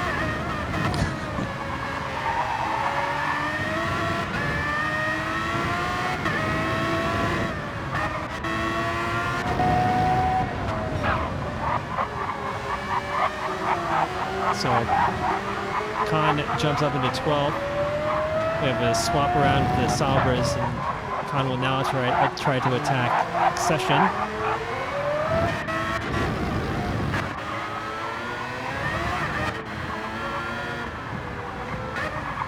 Ad's still in 8th place, but making some ground against Goron. Goron now struggling with those tires. That front left nearly dead. Surely he's going to pit. Yep. So he will jump into the pits, as will half of our grid in the front. Ads with plenty of life in that front left still. So Ads will try to keep going. Willie as well. So I think Willie, like we were talking about before, was conserving his tires and will try to put in some hot laps to try to get ahead of.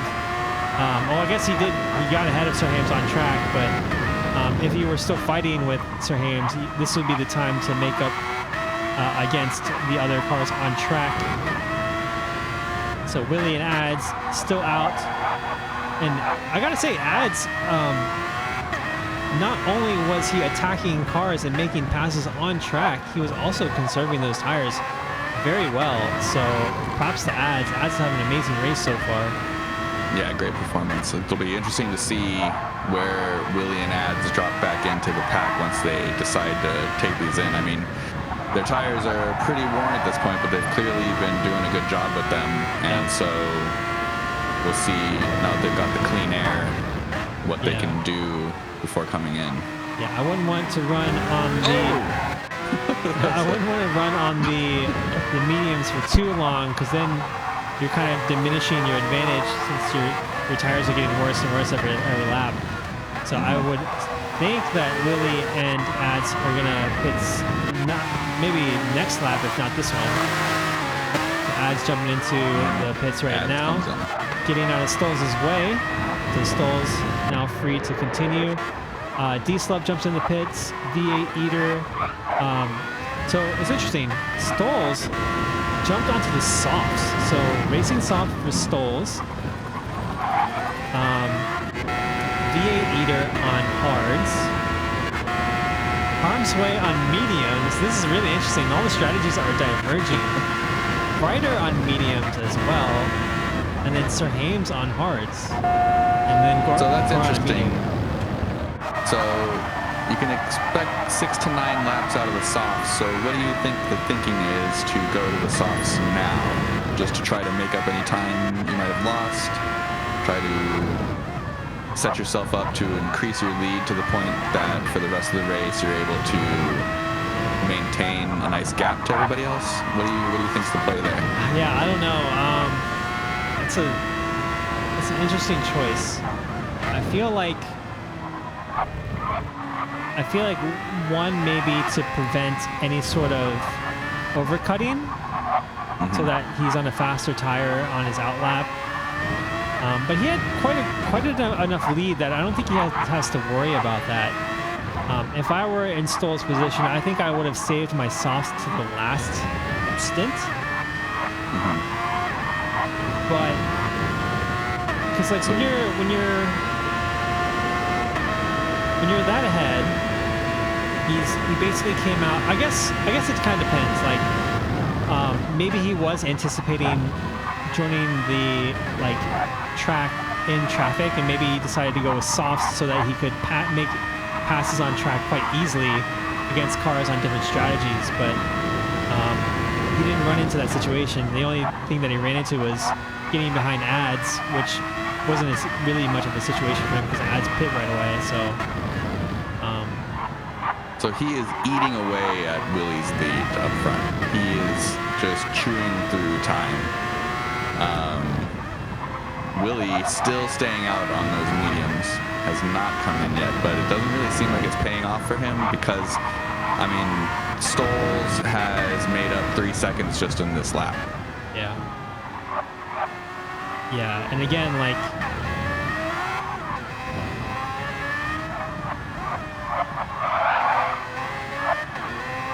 yeah, so back marker is saying it's about a 20-second stop, assuming softs next. The last 5 laps will be hard, pun intended. All right, so there goes Willie, jumps into the pits. Yeah, look at that. Stoles has already made up the difference, and has overtaken Willie on pit entry. I suspect Stoles is just trying to get as much clean air between him and the rest of the field so that when he goes back onto mediums, he doesn't have to make any more passes on track. Yep. So we'll keep an eye on that gap to V8 Eater. He's at about 15 seconds now, so he needs, another 12 seconds, more or less, to keep in the lead after his next stop.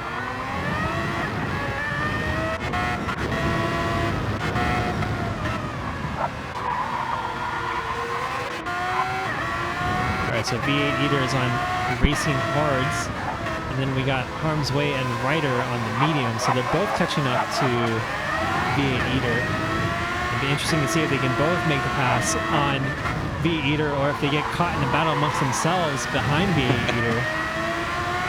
That would be the best case for V8 Eater, for him to keep running those hards and keep those two behind him for as long as possible.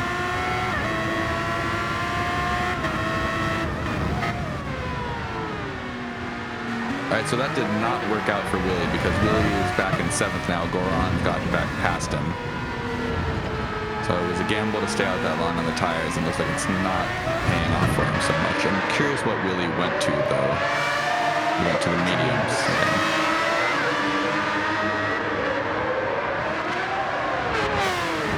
Yeah, once the tires get down to the last quarter of life,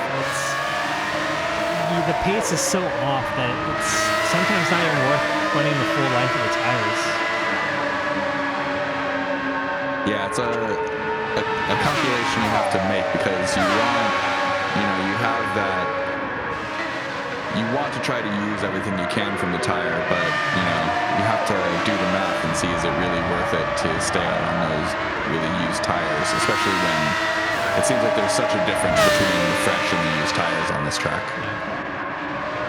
So Goran on mediums and Willie now on mediums are behind Sir Hames with racing hard. So it's very similar to the 2nd, 3rd, and 4th place situation we got going on with V8 Eater, Harm's Way, and Ryder.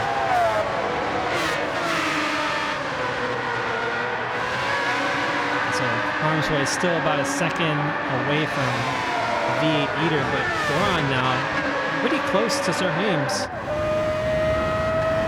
So I'm thinking, so we have two little groups here, 2nd to 4th, 5th to 7th. Oh, Sir Hames has a moment there on the exit of turn 10. And it's not enough for Goran to make a pass, but with the tire difference, I think Goran might be able to get a good exit on the chicane. We'll see here. Oh, really right there as well. This battling between these two groups is giving a penalty for Willie. That'll drop him back off this battle a little bit. I wonder if this is allowing Stolz to get the time that he needs. Nice clean pass by Willie, but he's going to want to get some time between him and Goran now, because he's got a penalty to pay somewhere on this lap. Yeah. And all the while they battle, Sir Hames is enjoying this.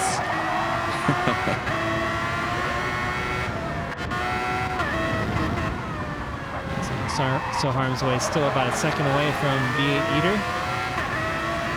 Let's jump on board with Willie and little Goran to see what comes of this penalty coming up.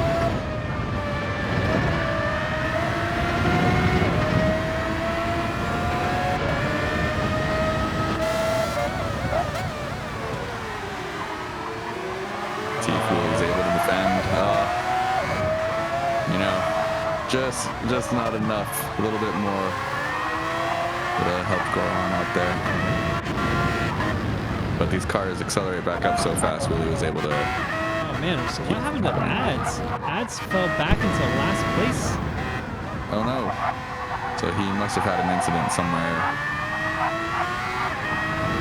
He made a pit stop and behind Accession. Yeah, I don't know what happened there. Here for Ads, if you're in the chat, Dang, maybe let us know sad that we missed it. what happened with Ads. But he had similar problems in race 1, and he still fought his way back through the pack, so we have quite a ways to go in this race, so I wouldn't count him out yet. Oh, and Willie made his way past Sir Hames while we were looking at what happened with Ads. Unfortunately, we missed that. So Goran now looking to make his way around Sir Hames as well.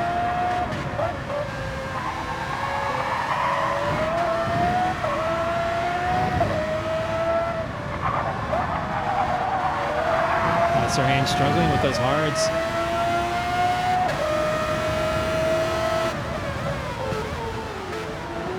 tap there by Goran going into the hairpin of turn 10.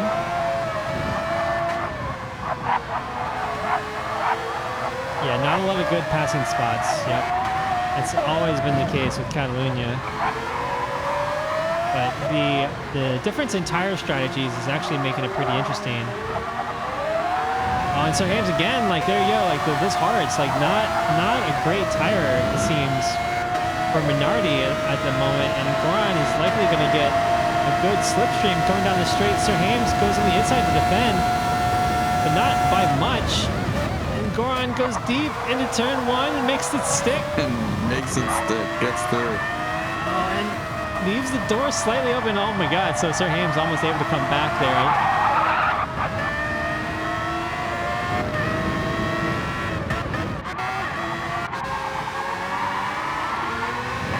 Way, still not able to get close enough to V8 Eater to make even consider a pass, it seems. So Ryder in 4th is 14, almost 15 seconds to Stoll. So that means that I don't think actually Stolls has been picking up that much time. 13 seconds, yeah. V8 Eater hasn't closed in too much, but Stolls hasn't pulled away. Yeah, Stolls his time. Yeah, so he had 134 on that last lap, a 6-second deficit, and he's gonna go pit in right now. So here's the trouble with the sauce, right? Like he now has to make a second pit, and he didn't open up the gap enough to be clear of the top positions. So like, if he would have gone with the mediums, he would have been likely net first anyway. And then if he would have saved the softs to the last, like he could have just basically managed the race from first position just by staying on the mediums the entire race, and then making sure, you know, he was able to pass people if that were the case that he needed to in the final stint with the softs. So Stolls slips back into 6th on the fresh mediums, but that puts him behind a group that have all been battling this whole time on mediums and hards. So he's got quite a bit of an advantage.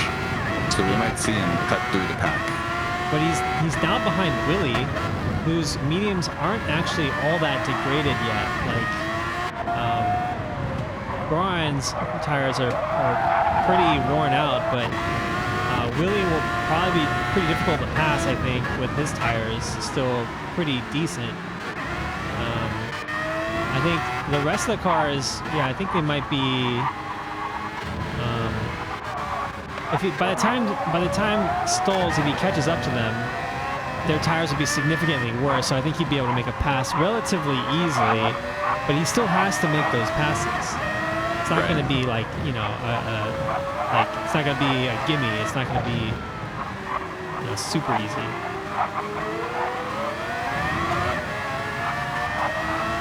See if he gets his first one done here on this front straight.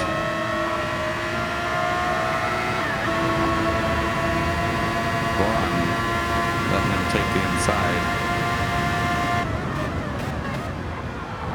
Not setting up much of a fight there.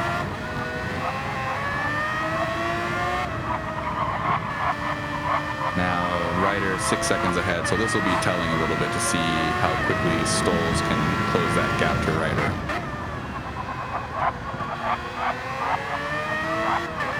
Yeah, I think that might have been a little bit of a blunder with Stolls' strategy. I think sticking with mediums, I think he would have been on the better, if not better, if not the same tire compound as everyone else in the first, you know, like top 5 positions. I think he could have maintained in that first, after the first pit, because he had to do 2 right away. Like I think it's going to put him in a tough position for the rest of the race.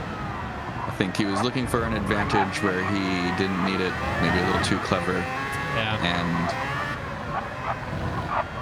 we'll see though. Got like battling to do. It might be a situation where his mediums are so much better than everyone else's by the time he catches up to them, or maybe they have to pit even before he gets to them and has clean air. So I don't know. Who knows? We'll see. Well, he's already closing in a couple of seconds to Ryder, so it was 6 seconds last lap. Yeah.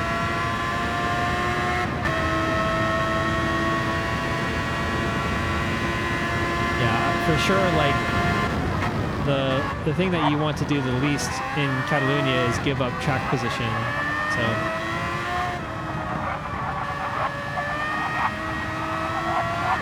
let's take a look at our battle up here. So Willie has caught up to. So Willie has actually passed Ryder and is now almost alongside Harm's Way into turn 5. Actually was alongside, and then Harm's Way goes deep into the corner, and they go side by side down to turn 6. And Harm's Way breaks later and maintains the position, able to keep Willie behind him.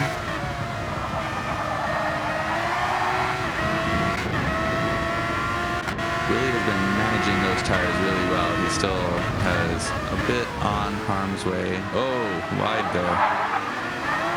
Yeah, and I guess this is the flip side of the coin of Willie losing so many places after staying out on those mediums in his first stint. His mediums are way better now through the second stint. Yep.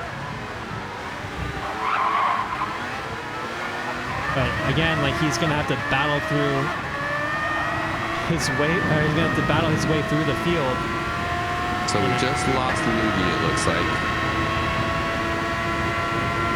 Yeah, unfortunately, I think Luigi DNF'd, likely to connectivity issues maybe, or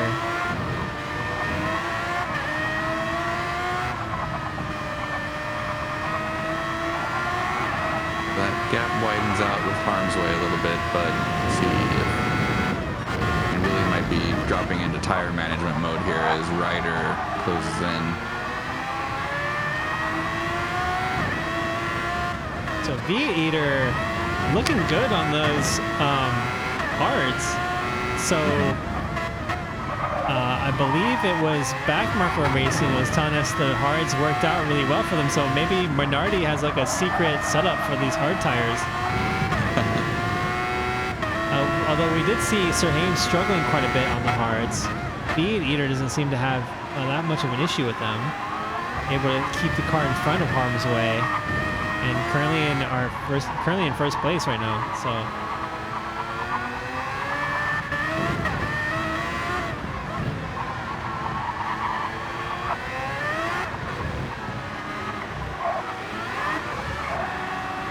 Oh no, Kip, I think just lost control at the exit of the chicane there. Thought he was diving into the pits, but maybe he was.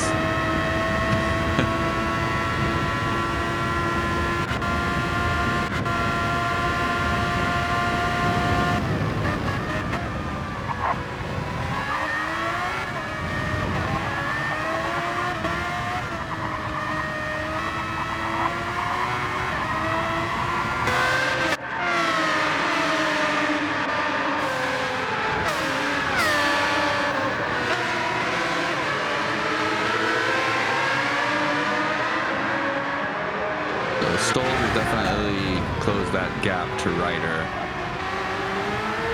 If you recall, a couple laps ago, it was 6 seconds. Now he's on top of him. So,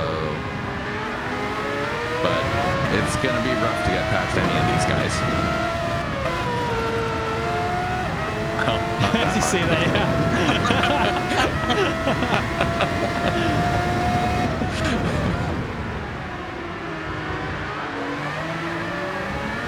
Although I think they're teammates, so I think Ryder gave way to Stolz there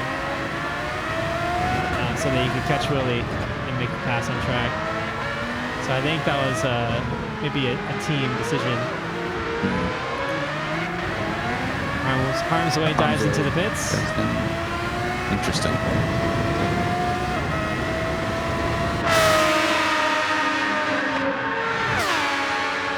We got a nice battle shaping up here with Stolz coming up against Willie. Willie with slightly older tires than Stolz, but certainly very difficult to pass on track. And really, this could not have gone better for V8 Eater on the hards up front. I was just about to say that, yeah. V8 Eater loving this right now.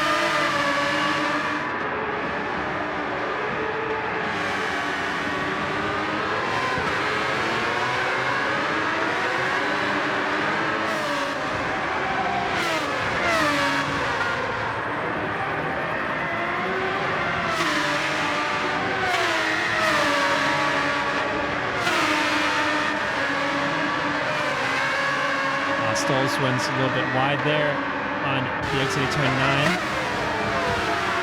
I think he's slowed down just a little bit, just enough potentially to prevent himself from picking up that penalty. Better to do that than give up the penalty and kind of not be able to choose how you handle it. Yeah, the penalty given is always going to be significantly worse than just slowing down in the moment.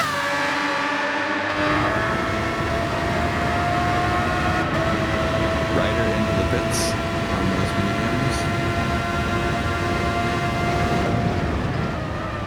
So Stoll's not close enough to make it happen this time around. We'll see if on this lap he's able to tuck in closer behind Willie and maybe get a run out of the final chicane.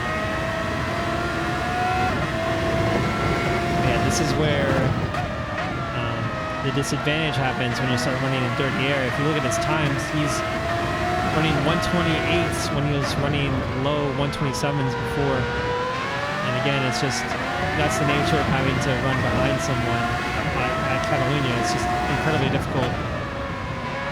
He did just set a purple sector in sector 1 though, interestingly. So maybe this lap he's on the attack fully.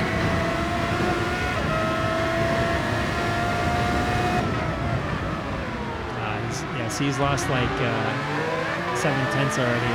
I suspect that the purple sector 1 is likely due to just the slipstream that you get down the straight. Yeah. And it's enough to offset the first like 2 turns. Right, it's not really going to tell you much, that first sector. But like sector 2 has that pretty fast right-hander, like way more turns than sector 1. So yeah, it's a whole second and a half essentially down from his personal best instead.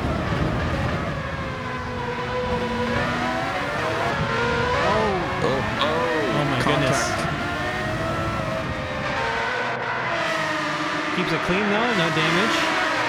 I think V8 Eater maybe had like, I didn't quite catch what happened, but I think V8 Eater must have had a little bit of a moment going into turn 1. Let's take a look again.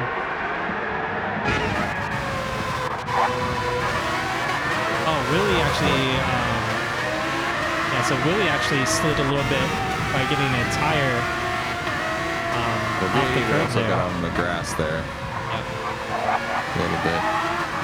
Oh, accession diving out of the way. V8 Eater all over the place. It's Oh my god, they're side by side going to turn 9. Oh, they're still side by side. And here comes. Who is it even? Strolls. Stoll's looking to taking the advantage, maybe of passing both of them, like Lewis Hamilton and Silverstone, but nope. Only is able to overtake V8 Eater. That was really hairy, but amazing racing between Willie Stolz and V8 Eater to keep it clean through turn 9. So V8 Eater really made those hards work for him for a while, but finally looks like he just slipped up a bit and that allowed Stolz and Willie to get through, and now those two, I mean, I would expect them to be fighting pretty soon here. Yeah. After that last lap. I mean, V8 Eater's tires are definitely falling off very quickly, so there's only, I think, a matter of time before V8 Eater is going to be passed by Stolz and Willie. But here's the challenge, right? So Willie, his tires are starting to fall off too, but I mean, his tires aren't super degraded.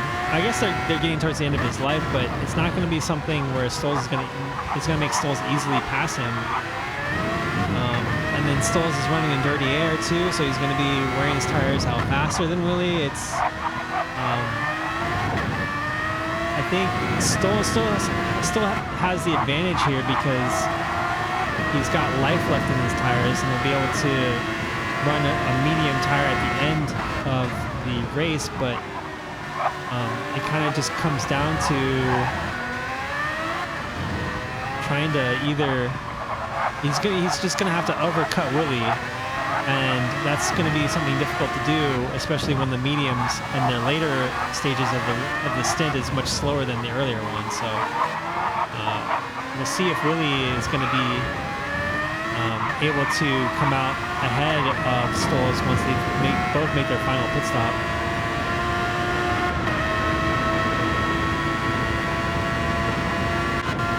It's going to be interesting to see what these two come out on after their next stops. You know, either a hard to the end or another medium to take a soft in the last few laps. Yeah, so Willie has to take either a hard or a soft compound tire, because he started the race with the medium. So it's likely that he's going to jump onto the hard tire compound. Stoles will have the option to go medium, but again, like, Stoles is going to have to make the pass on track, because if he's going to be running, I guess it just kind of comes down to how fast Willie can make his hard tires work in the early parts of his stint, and how well Stoles can basically use the rest of the life on those tires at the end of the stint. So I don't know. It's gonna be a close race. Still a lot to play out. But V8 Eater also has the option to go on mediums. So I don't know. And I'm wondering if he's going to try to drag those hards out before to just get in the window to run mediums to the end. Yeah. You might have to put on another hard compound tire. Sir Hames and Harm's Way side by side coming out of the chicane. Harm's Way be able to make the pass work.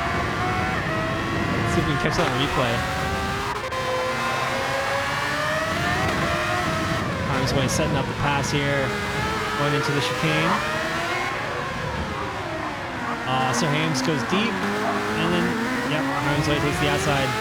Very, very nice.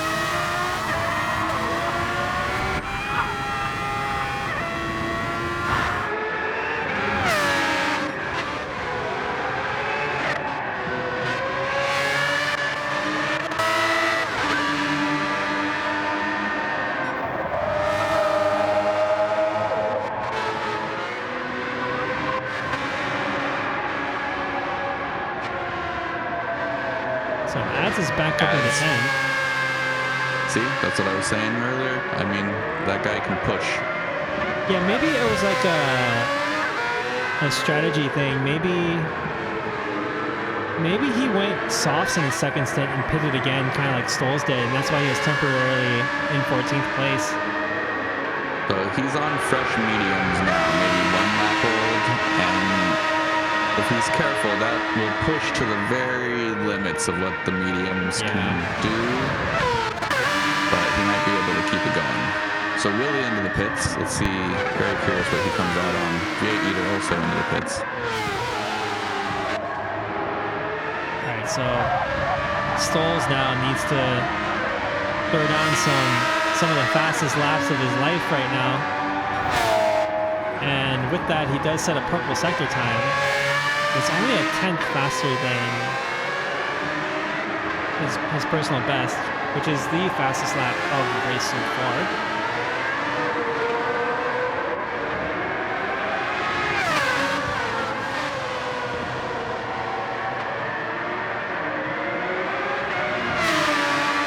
Oh no, Session. What kind of surgery did you get?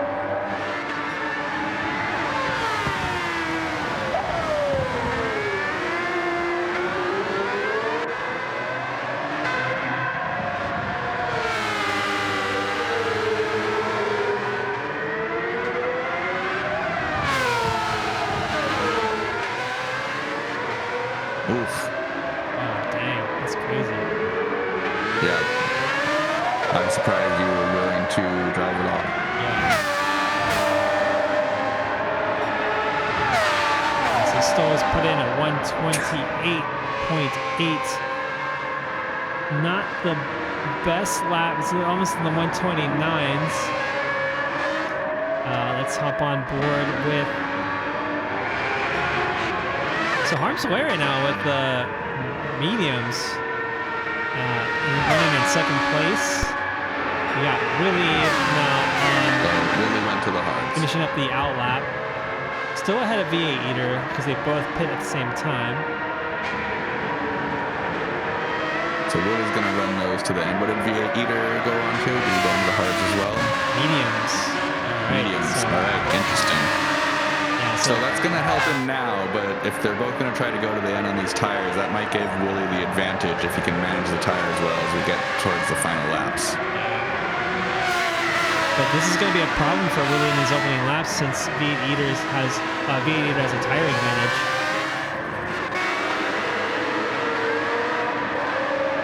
So little Goron there catching up with Ryder.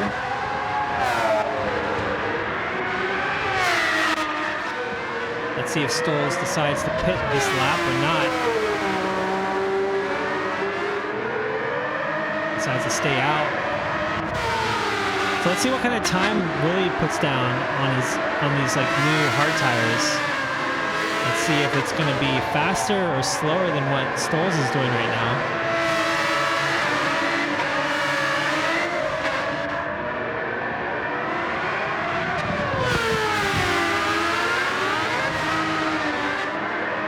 The V8 Eater definitely not taking it easy. He is keeping the pressure on Willie. But looks like he had a bit of trouble come out of the chicane. 128.6. So they're pretty even. Willie a little bit faster. But not enough to make too much of a difference right now. Yeah, but as Stoles, every lap that Stoles does, it's going to be like half a second to a second slower than the previous lap because he's at the end of his tire life. So the fact that Willie is already doing a similar time, Willie can probably maintain the same time for the next couple of laps, where Stoles will be significantly dropping, will significantly be having slower lap times in the upcoming laps. The gap from Stoles to Willie, I mean, he is pushing. Yeah, I mean, I think he should come in right now. Yeah, the earlier he can come in, it's probably going to be better because he's going to have a tire advantage. So there he goes, jumps to the pits. Yeah, so he's going to have a tire advantage, and he's going to also have to make the pass on track potentially. But then he's also going to be in a fight with V8 Eater as well, who is also on mediums. So we're going to have like a three-way battle basically for the end of this race. And Harm's Way too. I don't know how Harm's Way is gonna manage the last stint of this last stint, but I think Harm's Way still might have to make another pit stop before the end of the race. See Harm's Way go for the soft tires. Oh, so there goes Stoles. Stoles jumps out in first ahead of Willie and makes it work. Just barely, less than a second. So Stoles still has to warm up those tires though, and his out lap is going to be significantly slower. Willie's tires are already warmed up, but he has V8 Eater right on his tail. This is pretty exciting. It's going to get interesting here once they catch up to Stoles. Oh, and V8 Eater dives into the inside of Willie, and it's going to slow him down. So V8 Eater, hungry for this win, knows he could potentially take the fight to Stoles, and it makes the pass on Willie in turn 5. That was a great dive there to the inside. So now Willie on the hard is going to have pressure to keep with V8 Eater, who's got those mediums. Yeah, so it all comes down now to how well Stoles and V8 Eater can manage those mediums. I think the advantage will swing back into Willie's favor towards the end of this race. But Stoles now has to really nurse those mediums, and V8 Eater as well. So I think Willie now has to just keep up with them and not lose much time to them as like this last 8 laps or so. Maybe it's 9, so 10 laps left actually. Quite a bit left. Yeah, we'll see how this plays out. It's gonna be really close.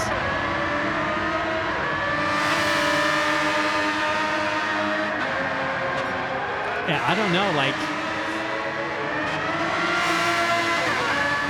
it's hard to say. I mean, really, he's lost 3 seconds. Something happened to him on that last lap. But if he can make that time up, it's just get back with the front runners. It's just those hards. They're so much slower than the mediums. Like it's a struggle. You know, it's a struggle to be on those tires. And in my opinion, it's just not worth running them sometimes because you don't really save that much time in the pits. They were, like I was saying, they were in the window. Really could have taken the mediums. He's so good with the tire conserving. But I mean, the hards are the safe call, right? He definitely is going to be able to push those to the end. But you can see here he's losing time to V8 Eater. It is going to come down to the last couple of laps and how well Stolz and V8 Eater can manage their tires. So here's the problem though for Stolz. If V8 Eater is consistently attacking him and he has to defend and they get caught in the battle, they're both gonna wear out their tires quite a bit before the end of the race, and that will allow Willie. Oh, as I say that, yeah, that's gonna be tough for V8 Eater. So V8 Eater in the last lap took the fastest lap with a 126.6, but when you're pushing that hard, it's easy to make mistakes, and as we've seen here, he cut the course. So that fast lap kind of undone there. Haven't been talking about it much, but Harmsway out front there, managing that gap to Stolz pretty well. Yeah, so Harmsway, I think we'll probably run a soft tire maybe towards the end of the race. I think if we can get another lap out of these, the switch to the soft would be the way to go. I don't think Harmsway is going to put up much of a fight against Stolz. I think they both are interested in losing the least amount of time possible in their respective races.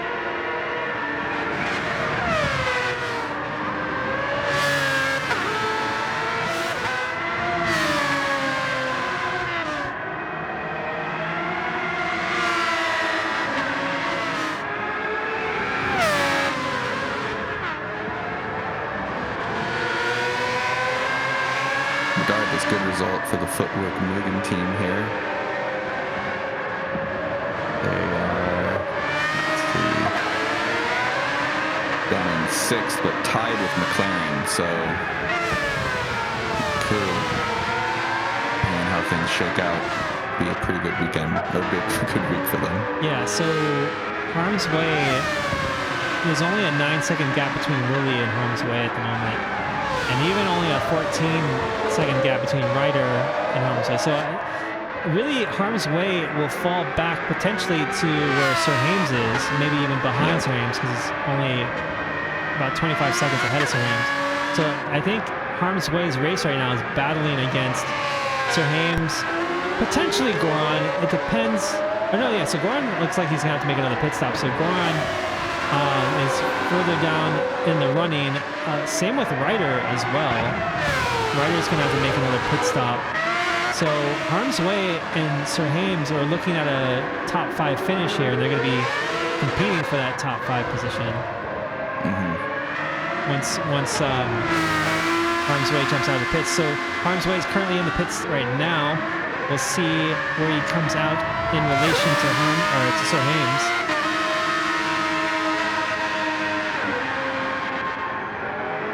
Oh, and there he is right there. Is that? Yeah, as Harmsway comes out of the pits, just behind Sir Hames on soft. So we're going to have a battle to the end here. So Harmsway's going to want to get those tires into the window as quickly as possible so that he can just push. Sir Hames has those mediums. They're worn, but they're not too worn, so he's going to be able to fight. But definitely big advantage for Harmsway. Yeah, the longer they go, the bigger the advantage. So maybe in the next 2 laps or so, the advantage will be Harmsway, but after that, the Sasso de Greg fast enough that the advantage will neutralize quite quickly. Yeah. So he's got to make this Yeah, he's pass gonna make as a soon as move. possible. Oh.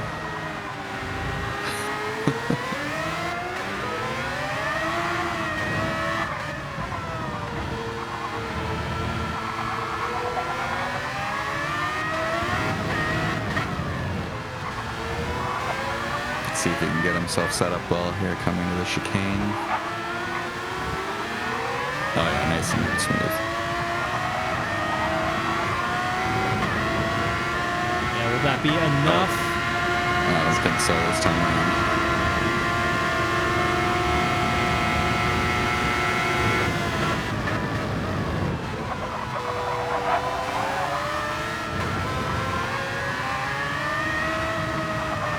Probably had a moment there where he thought, should I go for it?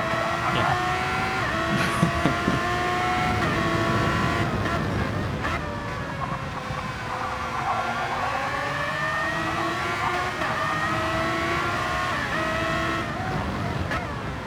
Oh no, and Sir Hames goes off at turn 5. Oh, A costly mistake for Sir Hames. He let the pressure get to him, but yeah, that'll be a nice gift to Harm's Way there, not having to make him work too hard for that 4th position. so Harm's Way is going to try to push on. I don't think he's going to be able to close that gap to Willie, but we will see. Because those softs, like you said, are going to start falling off pretty quickly here. But he should be pretty solid for 4th at this point. Yeah, so Willie putting in 128.5. D-Slug trying to unlap himself there.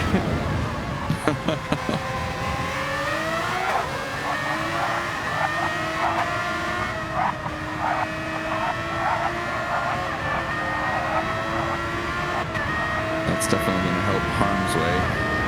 Who, yep, he's closing down some time to Willie. So yeah, Harm's Way So- doing a 127.1.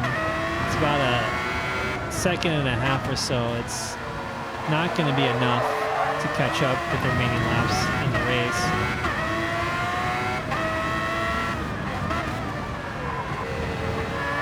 I think there's another car behind Willie as well, trying to unlap themselves.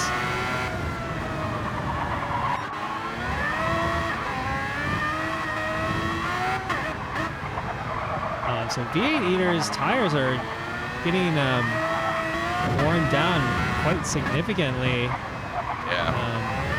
He's got that 10-second gap, but I don't know. Like towards the last couple of laps here, I think Willie might be able to do something, but Willie's unfortunately getting caught up in like.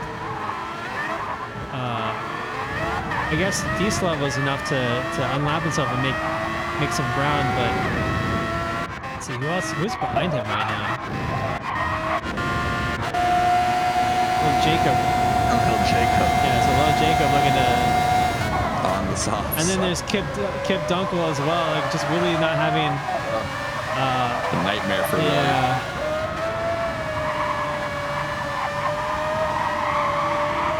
Yeah, if Willie ends up only losing by a couple of seconds there. Who was that? It's D-Slug. Oh, he just. So that'll help Willie out. Bad break for D-Slug though.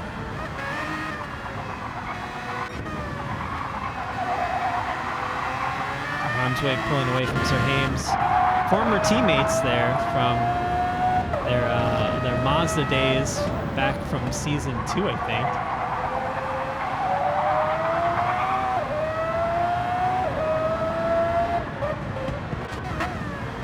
So Ryder and Goran on soft tires. Goran though going through the softs quite quickly. He makes a mistake there going out of turn 6.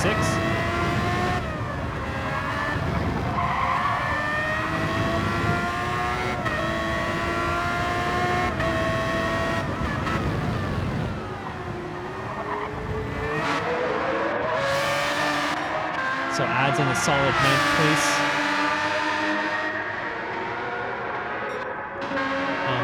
Anthony likely going to make it to the end here with those mediums, but with a comfortable gap ahead of Ad, so he doesn't have to worry about pitting again. And even if he did pit, I think he'd have a little bit of a cushion. So he's got options here.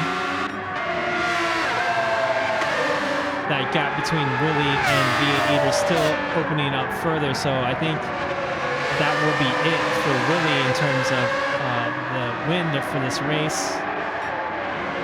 I don't think Harm's Way either has enough time to catch up to Willie, but we'll see.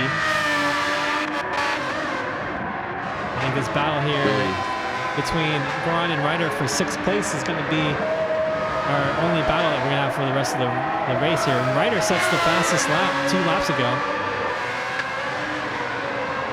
That's getting down into qualifying time, so Ryder is moving. Yep.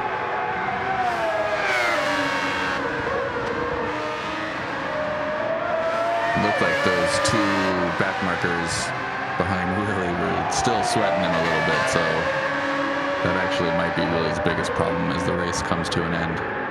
So the points for podium are 25 for 1st place, 1 point for fastest. Oh no, and Ryder goes off. Oh, he was doing so well. Oh, heartbreak. So 25 for 1st, 21 points for 2nd, 18 points for 3rd, and then it's 15, 13, 11.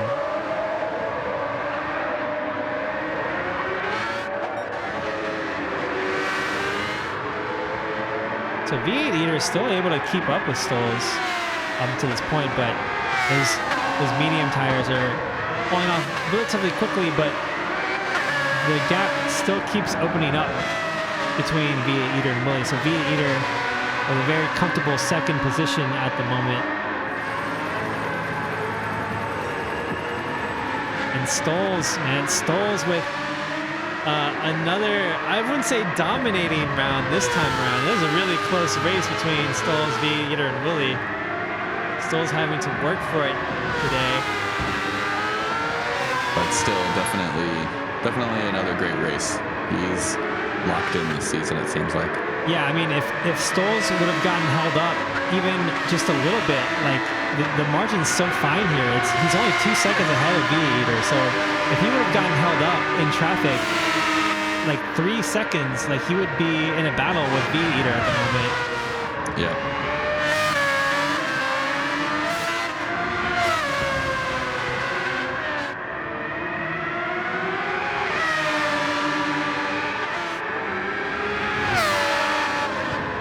They did not disappoint, but it has been a pretty exciting race all the way through. Lots to talk about, lots to see.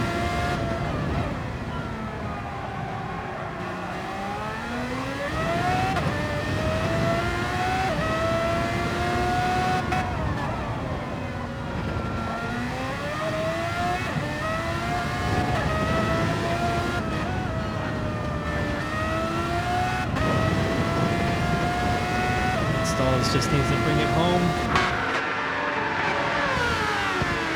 Maybe 5-6 more corners left.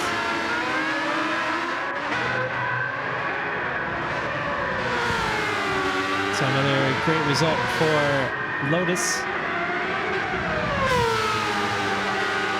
Making his way around the chicane one final time. Stoles with back-to-back wins, opening up season 6 in style here. So Stoles takes home the checkered flag. V8 Eater only 2.5 seconds behind Stoles. Willie with a hard tire stint here. Again, those hards not, I think, again, the strategy was not as strong as the mediums. We got Little Jacob and Kip Dunkel crossing the line in 10th and 12th.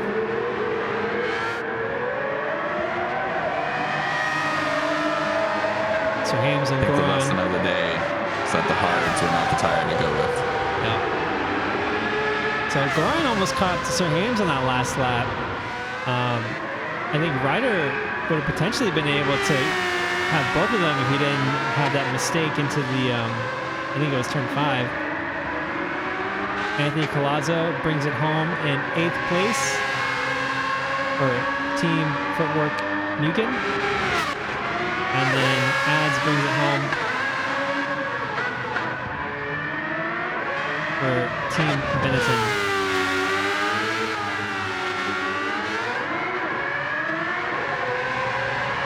Yeah, extremely close race. It's crazy after almost like an hour and 15 minutes of racing that the lead was only 2 seconds between first and second.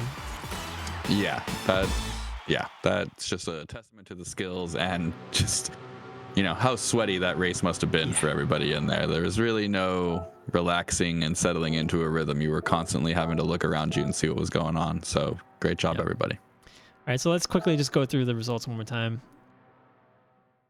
So Stoll's our race winner. We have V8 Eater and Willie rounding out the podium. Armsway in 4th, Sarians in 5th, Little Goron in 6th.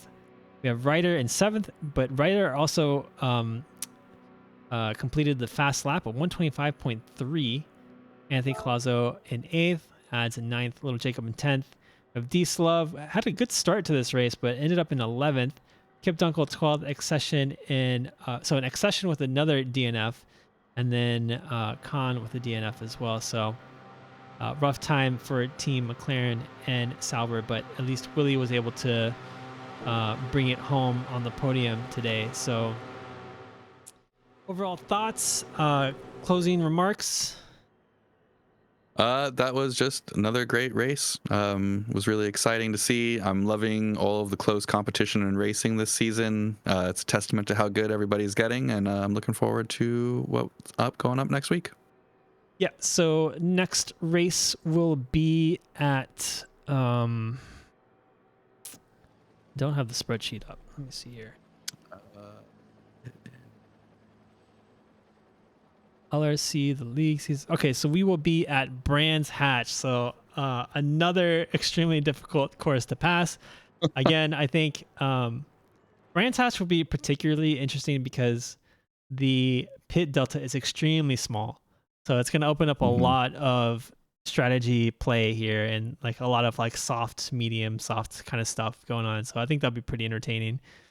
But yeah, excited to join, to come back for round 3 next week, but then the following week we'll have an off week, and then we'll be resuming the second half of the season on July 29th. So with all that said, thanks for watching. Thank you, Bad Rhymes, for joining me in the commentary for both sessions, and we will catch you next week. Thanks for watching.